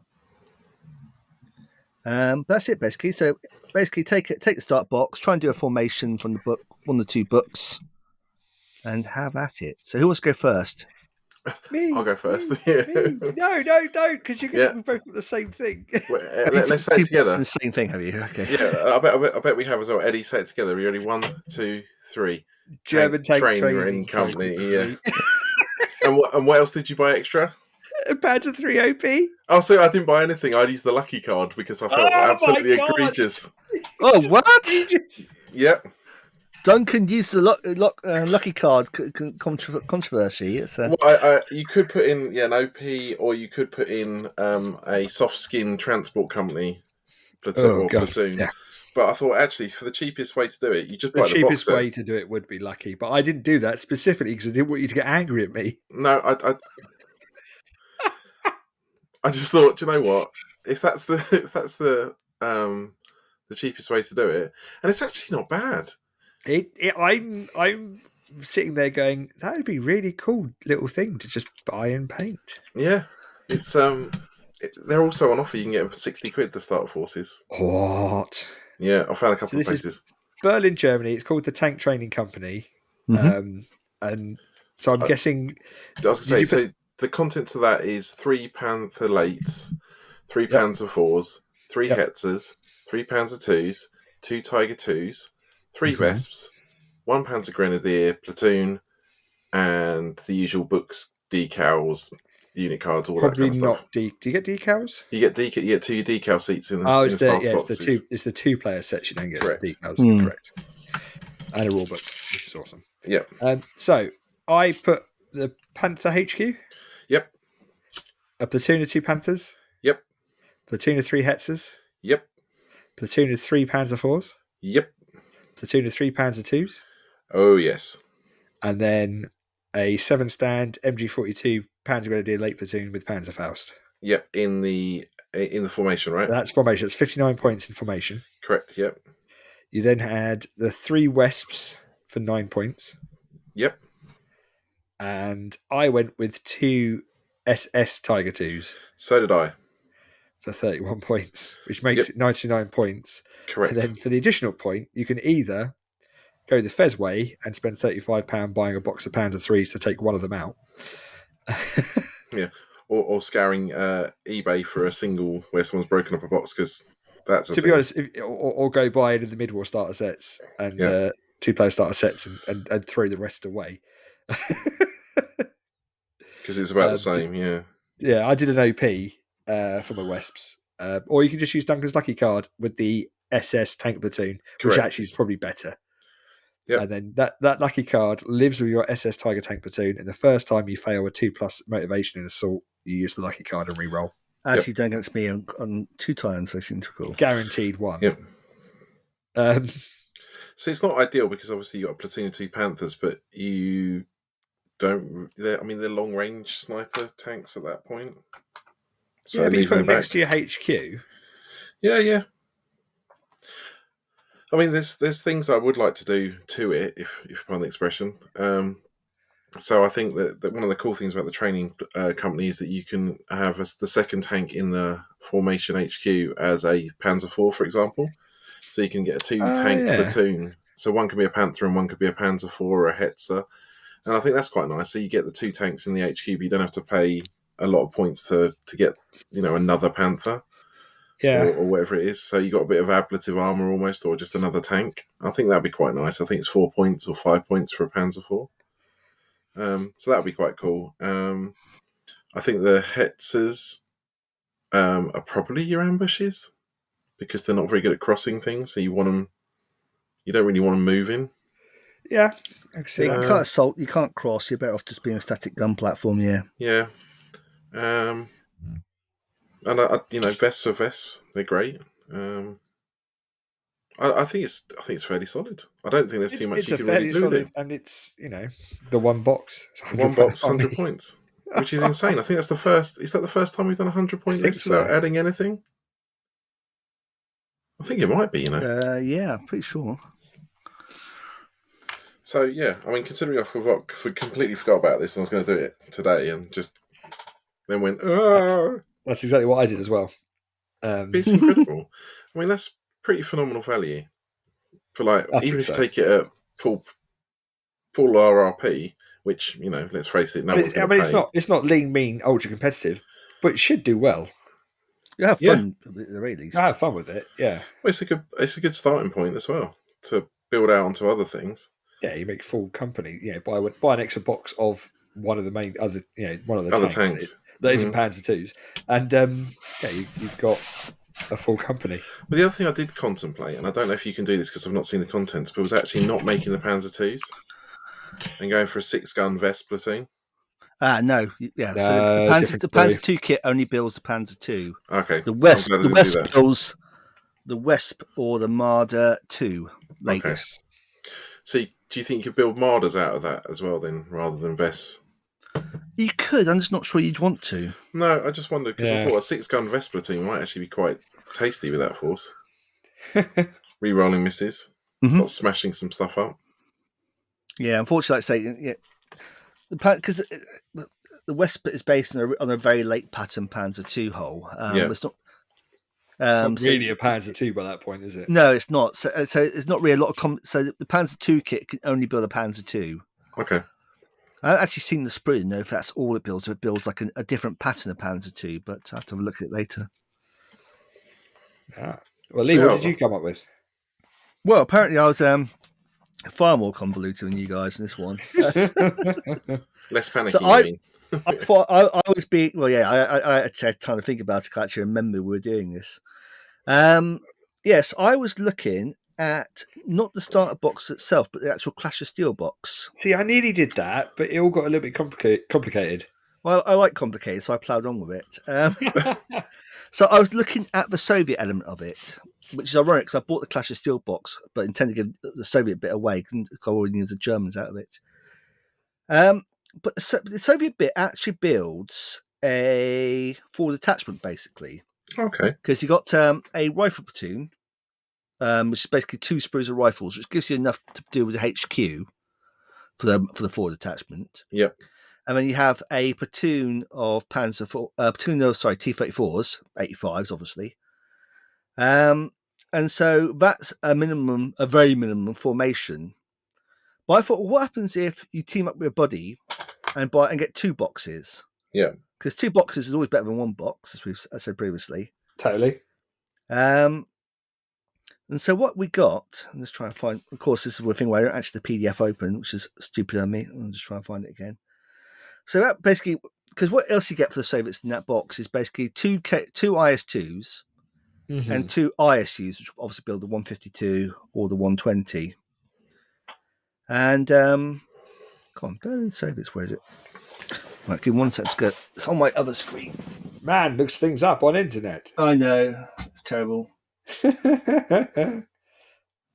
I can't find the Clash of Steel box now.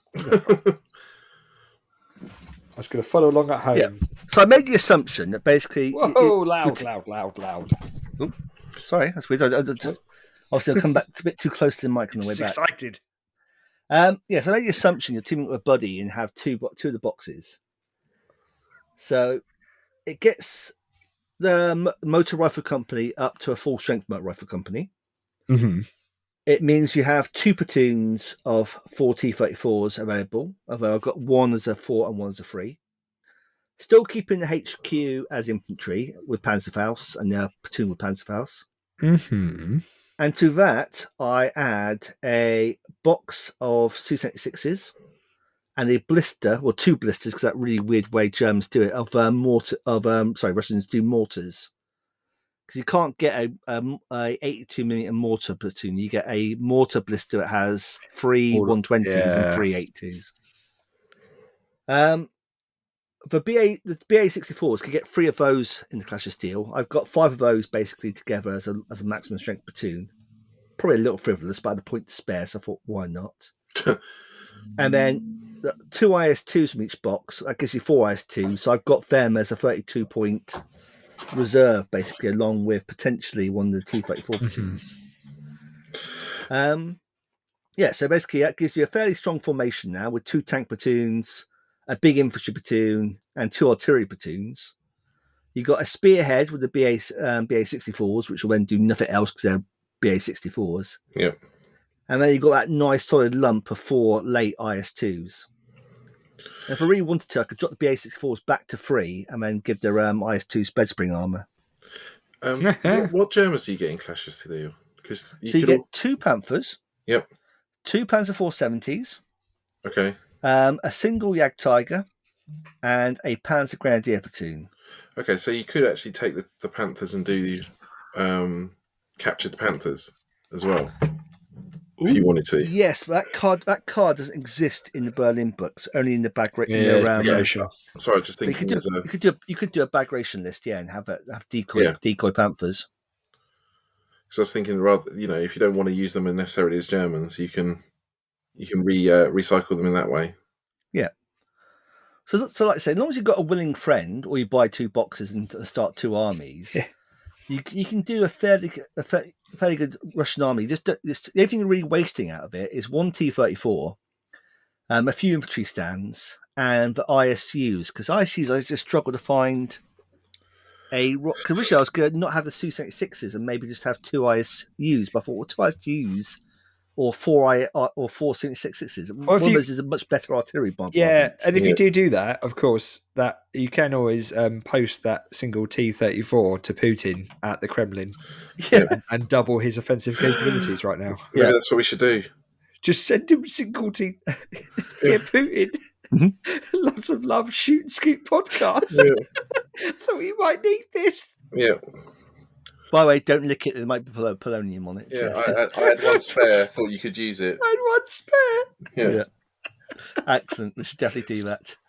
One of the things you could do if you did want to use ISUs was have the T-34s as 2 platoons of 3. That gives you 2 T-34s spare, which you can then pair up with 2 ISUs to make that really cool little heavy assault gun platoon. Oh yeah, from the but isn't that just the rifles that have that? No, it's in the formation support as well. Oh, is it? Okay. It's in 4 support, I think, as an option. Yeah. Okay. I was going to say because it's definitely in the hero rifle formation. Yeah, and you could do a hero rifle formation. It'd be a bit under strength. You'd have 2 small platoons, a HQ. And then the mortars would still be in there. The Su-76s would go to formation support. We don't buy them and just use ISUs. Yeah. But I'm surprised. I originally poo-pooed the Clash of Steel box, and one box I think is still a not great box, but it actually doubles up quite well for the Soviets. What's the difference in the Kalashes? Is that just the starter set? It's a 2-player starter set, yes. Yeah. It's just it's designed for people that but you buddy up basically and buy it. Yeah. That's quite interesting. Okay. So, did you ever look at the Soviet Berlin starter at all box? I didn't. I remember not when me and Mike did lots our of M4s. It wasn't a particularly great. It's it looks not. good to start off with, but the more you plow into it, the more it's not particularly a great optimized box for a starter. It's really tricky, and then you it's have not to like add the quite a Germans. lot. Mhm. I think that's the But downside. It's one of the better ones. Rightly, it's one of the better ones. It's got Lend-Lease tanks in, but Oh, God. yeah, that's Yeah. good. Well, yeah, and so you two basically copied each other's homework, and Yep. Well, it's interesting that Independently. we both panicked, but I mean that is so silly because all I did was toast up the contents of the box and went, oh my God, I've got a point. Did you This is did you do it with the Berlin King Tigers? I wonder what the points. So what's the points difference there? nothing. A 31. yeah, yes, that's the This is- same. Oh. Really? Yep. It's repeated basically. Oh, but they're veteran, aren't they? They're not. No, Yeah. nothing. They're hit on 4s, not 3s. No, 3 still. What? How are they the same points then? Because what do you mean? There's just 2 of them. Yes, the King Tigers. Yeah, I mean, 2 SS King Tigers versus 2 Berlin. Oh, sorry. I beg your pardon. Yeah, they're veteran. I don't know. I think they're quite a bit more expensive from memory. I think there's something like 36 points for 2. Hmm. Oh my God. So, and When they're patently worse. well, they're Yes. not worse. They just have stats that are valued when you don't need to Worse. value them. Yeah. It has nice Like- personality, is what you're trying to say. Yeah, I think we should just Great be friends. hair. Yeah. It's not me. It's definitely you. It's definitely, but it's just. Do you care if you hit on 4s? No, I've got front armor 16. I do not care. Yeah. Do not care. No, veteran seat is my armor, but also 200 millimeters of broken modular steel was Armor. also quite effective. Yeah. Armor's my armor. Armor is my It is armor. my armor. Yes. Although it's 27 points. How many? 2. 37 27. 27. So they are less. for Confident, green, aggressive. Oh, is this a training training company? ones. Training Sorry. Tigers. Yeah. So they're 27 points, and the SS ones 31. are. So that's 4 points. Yeah. It's not probably worth the points because you Um, don't. yeah. Because you're hitting on green, so hitting on 3s, and It's sorry, hit on 5s. 5. Sorry, other You're way still around. aggressive, so you're hitting the same. Yeah, You do, and you're 5 up skill. Yeah. And only confident when Yeah. if you're just an assault machine, you want that 2 plus. I mean, it's again. Sorry, I was talking about the here ones, which are I don't know what Yes. the point. What's the point of view? I mean, I know they're in there for completists and people who want to play historically and things like that, but they're just not worth it. You have to, you have to go out of your way to use them. If you actually say like us, like trying to do a barn with actual historical forces. Yeah. That's you're having to come up with excuses to use them almost.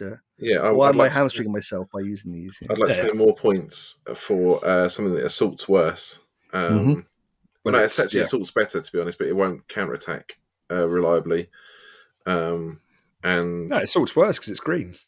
no, the here ones, not the training ones. Oh, I see what you're saying. Sorry. Yeah. I think they're veterans at that point, but Probably, yeah. yeah. But they only assault probably on a 4+ And counterattack. breaking off is what's going to kill them. Yeah, certainly not a 2+ No. with a reroll. Oh dear. That's Yeah, so much fun. So buy a tank training platoon. Yep. You can get it for Definitely. 64 quid if you look especially around. if it's on a bargain. Yeah, that's ridiculous. There you go. Yeah, 64 quid. It's the Buy opposite an of the army. fate of a nation dug in Panzer IVs. Yeah, don't do that. Do not resist. Yeah. All sensors. I think so. See. So from our Patreon list, Darrow Noon asks, when, fingers crossed, Battlefront releases early war, what Soviet units do you expect to see? ZIS-30s? KV-2s? Question mark? T-28s? T-35s? I want to see the Soviet zombie hordes. I don't enjoy early war. The horde of infantry rifles only had rifles. When they die, you roll a dice and they respawn. Yeah, blocking units. Yeah, Did I told you about 6 mil Paul from the Games Club? Yes, who had entirely separate models to respawn. Oh God, that seems unnecessary. Yeah, Paul is pretty much Captain Unnecessary. But yeah, he had entirely separate units to respawn them with. It's like, well, those ones are dead. They're over there in the dead pile. These ones are new. Is there a T26 model at the moment, or is it still resin? It's still resin. Still resin. So you might see a plastic T26 then. That's potential. I mean, if you're clever, version. You could probably make it do the Vickers 6-ton. That's basically got a T26. That's the same tank, isn't it? Pretty much. But you could do it for the poles as well. Yeah, twin turret. Twin turret version in the early war. Yeah, because there's that period where the more turrets, the better. It's definitely. That's what I'm saying. T35, 5 turrets, 1 millimeter of armor or whatever it was. Something insane. Barely stopped a bullet. Collapsed under its own gravitational pull. Like the original Metal Thunderhawk, yes. It's just, can't take its own weight. I'm trying to think what else would the Soviets have. Like those little tankettes, the anti-tank guns on you mentioned, were pretty cool looking little things as well. And they were obviously they don't really do tank tractors anymore, so actually the use of the tank tractor is very limited. Oh, is that the ones with the little machine gun on little side seats and that, yeah, Comulets, yeah. So it gets used like a little light tank. I don't know. I just want the gliders. Gliders. Soviet gliders. You had that in the bingo. That would be quite interesting because didn't they come out in Rising Sun with the early Japanese? Yeah, so Rising Sun had very early Soviets where they had you had the big tank companies and you had to roll to see how many actually turned up for breakdowns and everything. Yeah. And then you had T-34s as well. Yeah. Like 1 T-34. Yeah, 3 million points. Yeah, that's all you need. The tiger of early war. Yeah. Do you think KV2? I remember him being in the game. I got a blistered KV2 somewhere. It actually it just sits there waiting to actually be used for something. Yeah.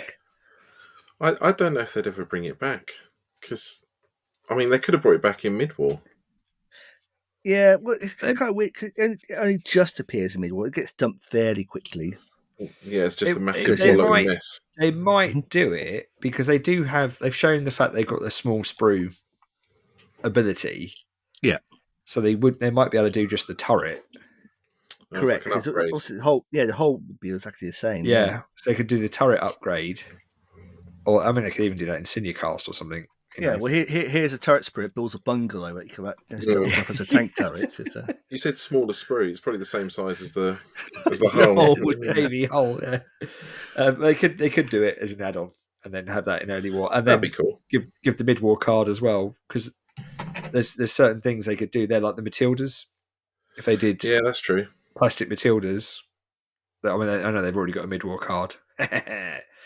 God, I love my Matilda company. Mm-hmm. You brought them along the night on the bar night. I know. I had to get the rest of my British infantry painted up to go with them. That'd be quite cool, I guess. Early War's going to be good. Early War Desert. I always enjoy Early War Desert. We don't really play much Early War France. I need to give that a go because I think that was weird but fun. It's A13s and A9s and stuff. The French always seem Matilda ones. Yeah, tactically too powerful as well. The Charbis and Sommoirs and things like that were actually, and then the Panhards. Panhards, yeah. They're the original light scout company. Yeah, just nothing but Panhards. They're surprisingly punchy, little Panhards. They had 47mm, didn't they? That's like peak AT. Mm-hmm. You get self-propelled artillery with those 75s. Running around on like truck things. I don't know what they're called. Oh, yes. Autocat, they're anti-aircraft autocannons of the 75mm. Like old World War I style trucks. Yeah. Exactly. And you had those stupid anti-tank porties, which were like armoured for some reason, had a machine gun. It's like Peak Porty. It's like, Lafayette. yeah, something like that. Yeah. Oh man, With the brings back 57 memories. millimeters on. Oh, so much fun. Anti-tank 10 in the early war. When everyone's got armor, 2. Armor 0, yeah. If you're lucky. Carl Stockperson asks, if Battlefront does a post-war book covering a hypothetical Operation Unthinkable, are there any new units or equipment you'll be excited to see given models and rules? I'd like to see the B-29. Oh my god. Most expensive weapon system of the war. Yep. Charioteers could be fun. What's the... is it a tortoise? Oh, Tortoise, yeah, with their the British assault tank, yeah. The one where they're like, we just need armour. More armour. Mm-hmm. Yeah. Armour. And the 3.7-inch anti-aircraft gun and an anti-tank role, yeah. Yeah, but no turret. No turret, yeah. No. Don't be silly. We're not a mouse. Yeah, we've not learnt from the German mistakes here. We're just going to duplicate them. So we've built this really incredibly heavy armoured bunker. That's great. There's a bridge. Oh, what do you mean? I think that's the biggest thing about wargamers is that somehow they just assume that they forget about the entirety of physics. The logistics and physics. Yes, this tortoise is great. It's just appeared exactly where I need it when I need it. Yeah. Well, how did it get there? Because you can't exactly take that thing apart and carry it across a river. I'll put it on a train. Yeah. It's like putting your heavy tanks in reserve. If you put heavy tanks in reserve, you should get an extra turn penalty before you can start rolling for reserves. Well, as your train gets strafed by Allied aircraft over and over again. Yeah. I'm trying to think now, because that would essentially be Checkpoint Charlie, wouldn't it? He says, wanting Checkpoint Charlie quite badly.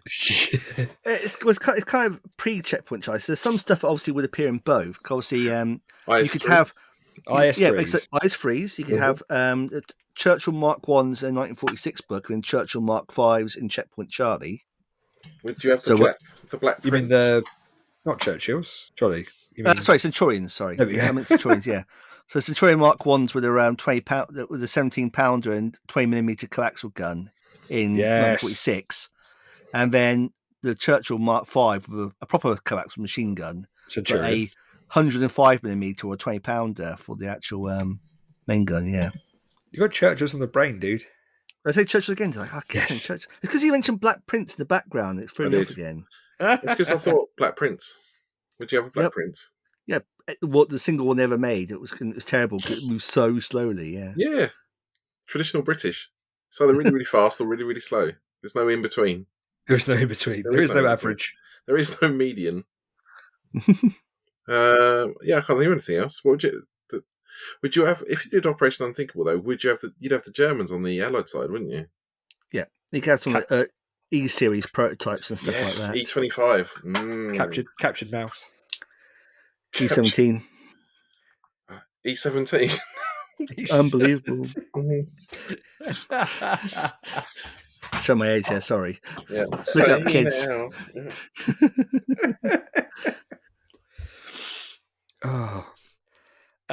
Harry. Oh, hello, Harry. Thank you very much for having a chat. He was also at Bunningred. Excellent. Yeah, fantastic. Asks, is it possible to make Pershings work? Oh, that's a question. Yeah. Define work. Do you mean like in an engineering sense, or? Yeah. I think you can, but I think it's the panther problem. There's nothing inherently wrong with it. It's just there's better things for the points. Yeah, that is the crux of the issue. Yeah, you could take them, and we I know you tried them as a one-drop reserve, didn't you? At one point, Eddie, didn't you? Yeah, I had my Super Pershing. I love my Super Pershing with my third armoured. Do you not have a platoon of them took against me? I do now, yeah. I did, and they're just suboptimal.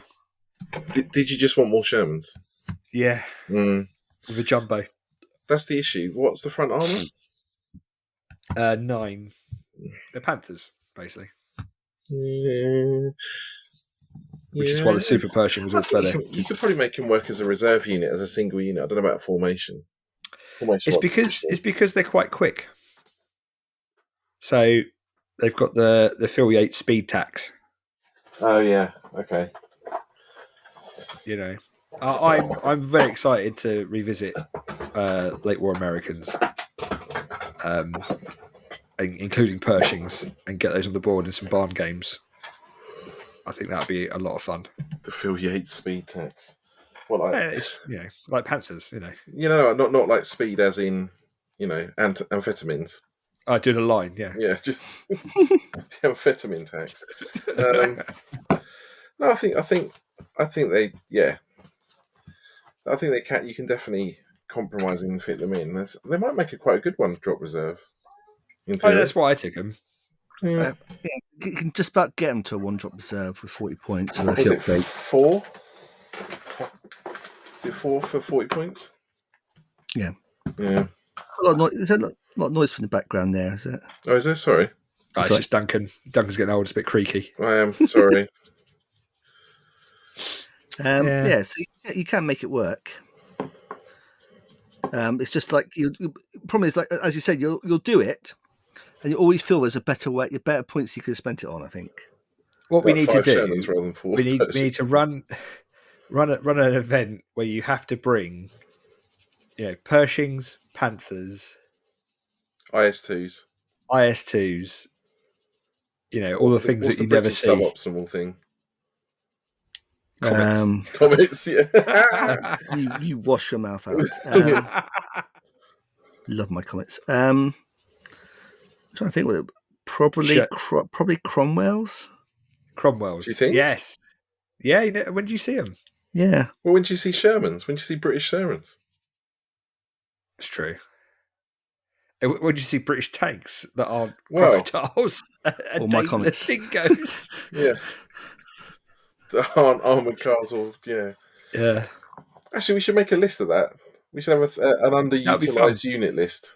Yeah. The entire British book that isn't a recce formation or rifle formation. Yeah.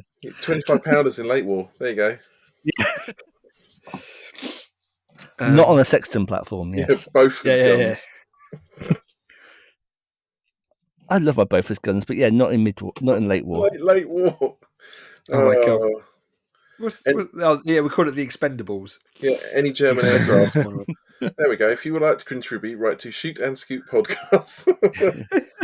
What are the most useless units so you can build a list you have to use for tournament? Yes. Well, there was that idea about bringing that list where you had to form, you had to build a list, wasn't there, that you weren't running, but your opponent had to play. Yeah, that was my April Fool's tournament. Your April Fool's one, yeah. I think you had to think of the worst thing you could bring, and then you swapped and you played your opponent's list. So you sit there and go, okay, that's terrible. But then you go, actually, wait, if I bring something that's really terrible, and yet it happens to be, the opposing, the foil to my really terrible list. Are you playing rock, paper, scissors, Spock, lizard with terrible units now? Yeah, exactly. Yeah. So you got to sit there and go, well, do I go heavy onto one sort of, really terrible infantry? There's no such thing. Have D, sir. But then if he brings nothing but really, really crap tanks, but don't have machine gun. I don't know. I'm just trying to think of. Congratulations, you played yourself. Yeah, exactly. You've got no one to put yourself to blame. You've lost 2.5 hours of your life. Yeah. Yeah. You're never getting back. It was a fun little idea. We may or may not make a reappearance. So Pansley's got a question which I think I want to save for episode 100. Okay. You did say about that, yeah. Oh, yeah. Say, okay. So we're going to make a note of that one. Keep that one pinned, Lee, if you could. And Mike Everest has asked, Shoot and Scoot and the patrons are now in Dad's army. Mm-hmm. Who is who? Is Fez unlovable Mannering? Duncan is Jones ranting about Shrimpwagons? Lee is Wilson? ? Lee is Wilson. Who do you think? I mean, if you haven't seen Dad's Army, you need to watch it. I mean, comedy gold. Comedy gold. Who would be? I always saw Lee as more of a Mannering. No, no. Are you sure? I was going for what's the really old boy with his sister Dolly? Oh, God, who can't fought think in now. like the Boer War or something? No, Had he a- was he lived with his two sisters in a cottage. Yeah, and he was the medic, wasn't he? Yeah, he was the medic. Godfrey. Godfrey. I'm Yeah, but Godfrey, it turns okay. out he had an actual medal, didn't he, Yeah. for gallantry? Who'd be? My sister Dolly would not appreciate that. I could be James, or I think I could be Fraser as well. We're doomed. Just on everything. Doomed. Do you know what was in the old empty barn? Exactly. Nothing. It was empty. Who'd be Walker? He's always selling stuff. Eddie, surely. Yeah, there you go. Eddie Walker with his Well, lockups. give me a good, Absolutely, Yeah. good deal on some Panzer Force, Governor. Give it, the spiv. Spiv. What about? They didn't really have a Chronica, so there's no place for The archivist. Oh, who would Darren be? Who would Mike be? Coxer would be the U-boat commander. Yeah. Yeah. Your name was also onto the list. Yeah. List. He's young and impressionable. We don't really have any young'uns. We haven't got a Pike. Not anymore. No. I think Harry gets the dubious Harry's honour of Pike. being Harry's Pike. a youngest patron by a certain Harry's Pike. And he's What was kindly your name? Don't Uncle tell Arthur. Pike. Yeah, Uncle Arthur. Mum said come over for tea.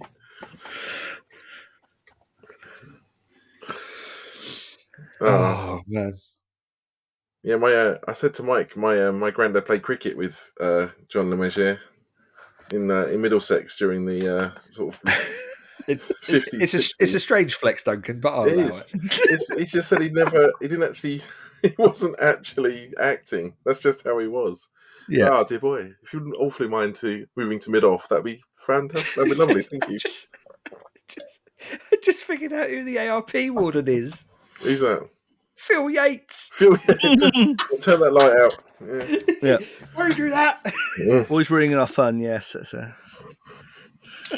No, of course you can dig in and blitz. Yeah, guns can, yeah. Oh, that is enough of your answers for tonight, at least.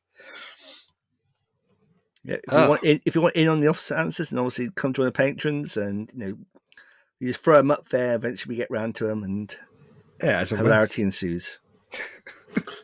Everyone has a fantabulous time. Fantabdoozy. I don't like it Fantabulous. Events then. Wow, Lots, we've gone which through is some. good, because Flames of War's dead. There's a few. Flames Warriors dead. Yeah.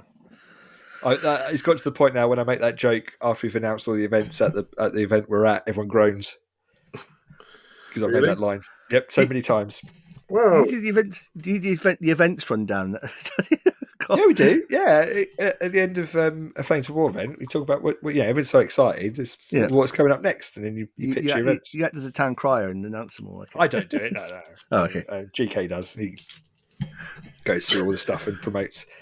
But so it's GK's fault. He says that Lee, you've got to run a mid-war event.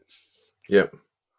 That go shorts. I'm going to point out I've run one event. You guys just do it through an event either Guildford or Crawley in time here. Well, but peer pressure's a thing. when I ran the Iron Fez, neither you bothered to turn up. So. I turned up to your tournament. Did you? Yes. You do so badly you didn't place. Oh God, Eddie's forgotten who's turned up now. I'm going to see now. Yeah, wait a minute. Yeah, As the mid-war tournament you did, we got all the terrain from Battlefront. I'm going to lie and say no, it was something else, but it was that, yes. Oh my God. You did turn up because you brought all your lovely the desert stuff. Yeah, I bought that You British did- stuff. Yes. Yeah, we didn't quite have enough desert stuff to go with. See, I forgot them. I'll try another one, won't I? What was I was at Stalingrad. I was on the rush around setting up tables because we got You there. were. I hadn't realised there was no table set up, so I volunteered to do tables where you did You registration. were superstar. Remembering now. But other than that, Oh, no, Duncan didn't. Yeah, Duncan didn't turn up. I didn't turn Duncan up. so. I don't care. Yes. All right, Wilson. Yeah. Couldn't give Yeah, it. We're yeah. doomed. But I shall look at doing some, maybe come towards the end of the year, we'll look at doing some sort of Flames of Ultimate dice swing again. Excellent. I'll say I help, and then I won't. Yeah. It won't turn up. Yeah, none of you guys turn up. I'll turn up, play it, enjoy reap the benefits, so I won't do any of the work beforehand. None of you guys turned to my last event that goes. Yeah, yeah, we did. Yes. We were both there. You both there? Am I the only one that's not high? We both turned up. Yeah, anyone has a very long-term memory. I apologise. Yeah. Okay. Jesus. I don't think they're going to make it to 100 episodes. Heroin's a terrible drug, yeah. I think we found where the Patreon money's been going. Let's put it that way. That's why I'm slightly worried about that question that you were of Panzerliers. Like, which was your favourite episode? I cannot remember. I can't remember the last episode. I'm sorry. We've actually only done 7. We're just so bad at counting. We think we're on 93. It just feels like 93. I had a thing where someone was asking the question about what episodes we did for Miniature Operation or X thing. Yeah. And of course, our chief archivist Darren straight came away. up, That was impressive. That was a good flex. I started listening to episode 40. And I was thinking, we had patrons back at episode 40. I thought it was much later. I was constantly bewildered by things that were in the episode a lot earlier. To me, 40 is quite an early episode to my mind. But yeah, apparently we had a lot more of our format worked out by then, including having patrons, which I thought was like literally... That's even more impressive that we still have patrons. We still have patrons, yeah. God, it's a complete shower of a show, but yes. Well, you two can't remember what events you've been to. Continuing fail cross-check. Yeah.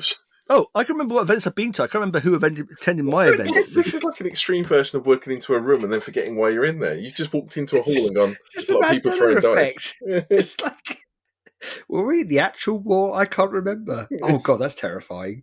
When we Maybe get to extremely advanced, when we do go senile, is it all going to blur into reality? Like, yeah, I was there in D-Day. Tom Cruise. I was running off. I had to save someone called Ryan. Yeah. I do remember Eddie being there. That was the Eastern Eye controversy with the Indian restaurant. Yes. Yeah, because we walked up to it and they buggers wouldn't let us in early. Yeah. Yeah. Can we come and sit down and have a drink? No. A bit. No. Yeah. How about you go bloop bloop bloop? You sit with your bloop. Well, that's when my tiger got captured by the single bloody Piat. Mm-hmm. Not it's that all coming back. It is all coming back to me, yes. Yeah. Oh, dear God, that stupid tiger. Right, events. May 14th is the Canadian Tabletop Championship for Team Yankee and Flames of War event in Ontario. The May 21st is a mid-war competition in Gameology in Pasadena. That's 95 points. I need to go back and figure out how you find out more information about those. Because I haven't written those down on my little cheat sheet. The 11th and 10th of June is Conflict at Battlefield Hobbies in Daventry, which I do have more information on. I just didn't write it down, which is silly because that's come out now. I'm sensing a theme. Yeah. What? Fez fails to write things down and forgets. Yes. It will be in this email here. He says... I think I deleted it actually because I was like, I can't make anything. I've got stuff. Is it Conflict? Do you want... Conflict. Yeah, it's a Battlefield Hobbies. Right, here we go. Mid-war event, Flames of War, Battlefield Hobbies. More details here. Oh no, that's a link. And now I was at Battlefield Hobbies, and then all of a sudden my credit card details are entered, and oh my God! I bought another trailer to my cargo weight. That's May. I can't see the next month. It's 101 points mid-war, 5 games. Oh, is it? There we go. It is mid-war. That's the one. With the weird battle missions. Yeah. Excellent. Hammy, speak to him. He's the man. If he can't do it. I love the caveat. Well, wildcard units will only be allowed if they saw service in the mid-war period. The 15th and 16th of July is Attack Devices, which is another mid-war 101 points. Really good show, that one, if you can make it. A bit far away for us, but I really enjoyed Attack when I went and did Early War. That was with Ben Davey. God, that was ages That ago. was back in the day. Yeah, when Ben was ages still ago. played Flames of War. Yeah. Yeah, it was one of the on the roads. That's the one where I was gluing the basing tufts on the models as I deployed Oh them. my God. Actually, no, it was the second time I was gluing the basing tufts. The first time was Rivalry. Anyway, 22nd of July is the Bucks Open Summer 2023. Flames of War Late War 111 points at the Tabletop Republic at High Wycombe. Check out tabletoprepublic.com for tickets and details.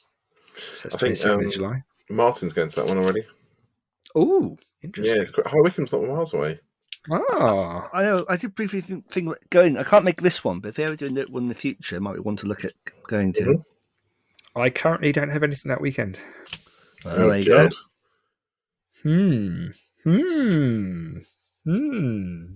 Dunk, are you up for a road trip? When is it? Saturday. 22nd of July. Yeah. Saturday. Have a look. Have a look. 111 points. And we'll let our patrons decide what list we take. Excellent.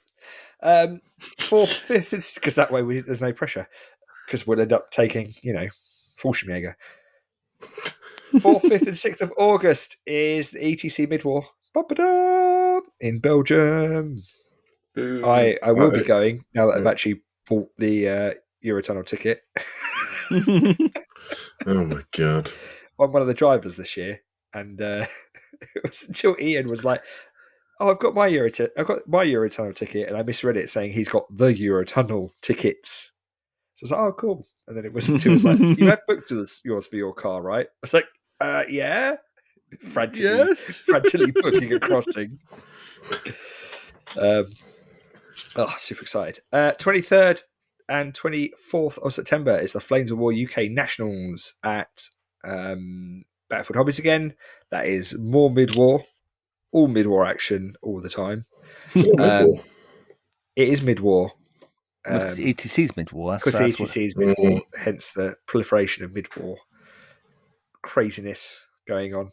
And the 11th and 12th of November is Warfare Reading, which is going to be late war because it's not mid-war. That said, the tickets are supposed to be going out in May. The first batch of Warfare tickets have started to be published, and I haven't seen Flames of War yet. And I know Ian isn't running it this year. So, James, if you're listening, please, just let me know it's happening because I've booked a hotel room, and I don't want to be the one who's put the death knell on the Flames of War tournament because I've actually prepared and booked a hotel room and started to look at lists already. Oh, they changed venues, Eddie. That's why. Yeah, that would be why. Yeah. Just for that Norwich. Tournament. Warfare Reading is still there, but the tournament itself is, Flames of War tournaments are a different event because they split off. Shrewsbury. Splitters. And then our first 2024 event is in Hemel. Operation Polar Bear 7 in Reykjavik on February the 17th, 2024. See Facebook and Soren for more details. Facebook and Soren, yeah. I'm so tempted to do that, I must admit. February 17th. It's quite cool. The problem I might have is if there's tends to be like trade shows in Dubai I have to do, or like Abu Dhabi at that time of year. So it's check ahead what the show calendar looks like. It's tempting. I'll put ice. I bet airfare's pretty cheap out really? That way. Yeah, but I bet you get like a Ryanair or something like that. Ryanair to Reykjavik. Just get a cheap ticket to. What date is it? America, and hijack it. No, don't say that. Oh my god, 7,500. Yeah. What date is it in? It is February the 17th, Saturday. Mm-hmm. Okay, so say we go at the 16th. Yeah, Friday. And then Friday to Sunday's obviously the most expensive for travel, but we'll go to Monday. It goes to Iceland in February. Yeah, lunatics. Us apparently. War gamers. I'd be up for that. That'd be a fun little excursion. Let's have a look on Skyscanner. Other scanning services are available. 145 quid return.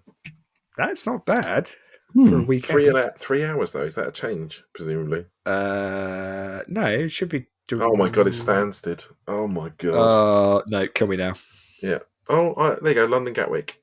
I'd rather walk. London Gatwick to KEF. is 3 hours and 15 minutes. Is that actual flight time, or is that with? I mean, it's quite far north. It's direct. It is, yeah. Yeah, it's direct. It will be direct. It's a long way. It's all the polar bears you see. Yep. It's a circle as they clear them off the runway. Penguins, moose.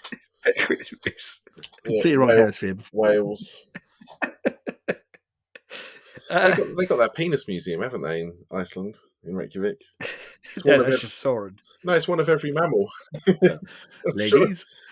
It's one of every mammal. It's just what a Soren's collection. messenger, Duncan. Just Yes, hundreds yeah, of look at Richard this. Nixons. This is my culture. This is my culture. It's just him being a perv. Yeah. Entirely Wang-based culture. Yeah. For the Icelandic, it's the basis of an entire culture. Honestly, God. Those long nights, you have to make your own thing. Oh, Long being the operative word. Yeah. Can we please shoot and scoop before we get blacklisted? What, from Iceland? Yeah, From from Iceland, yeah.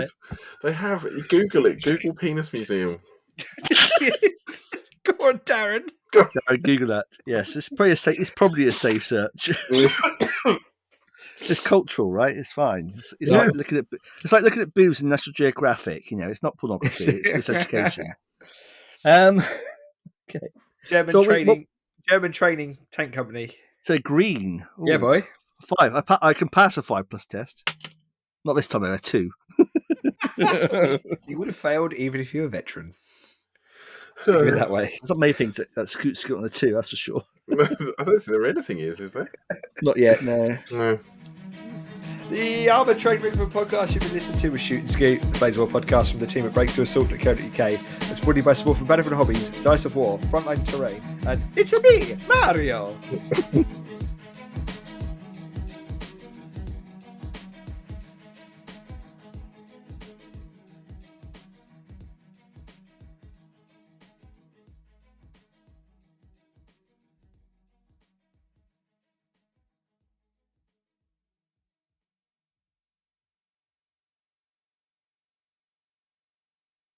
And the Phallus Museum of Iceland. Phallus Museum of Iceland! There's a sponsorship we should go for. Which my favourite thing is halfway down the page. So it says how to get there, and then it just says hungry ? It's like, no. The Phallus Cafe and Bistro. Artisan coffee, craft beers, and penis waffles. Welcome to the Phallus Museum. Don't be a dick.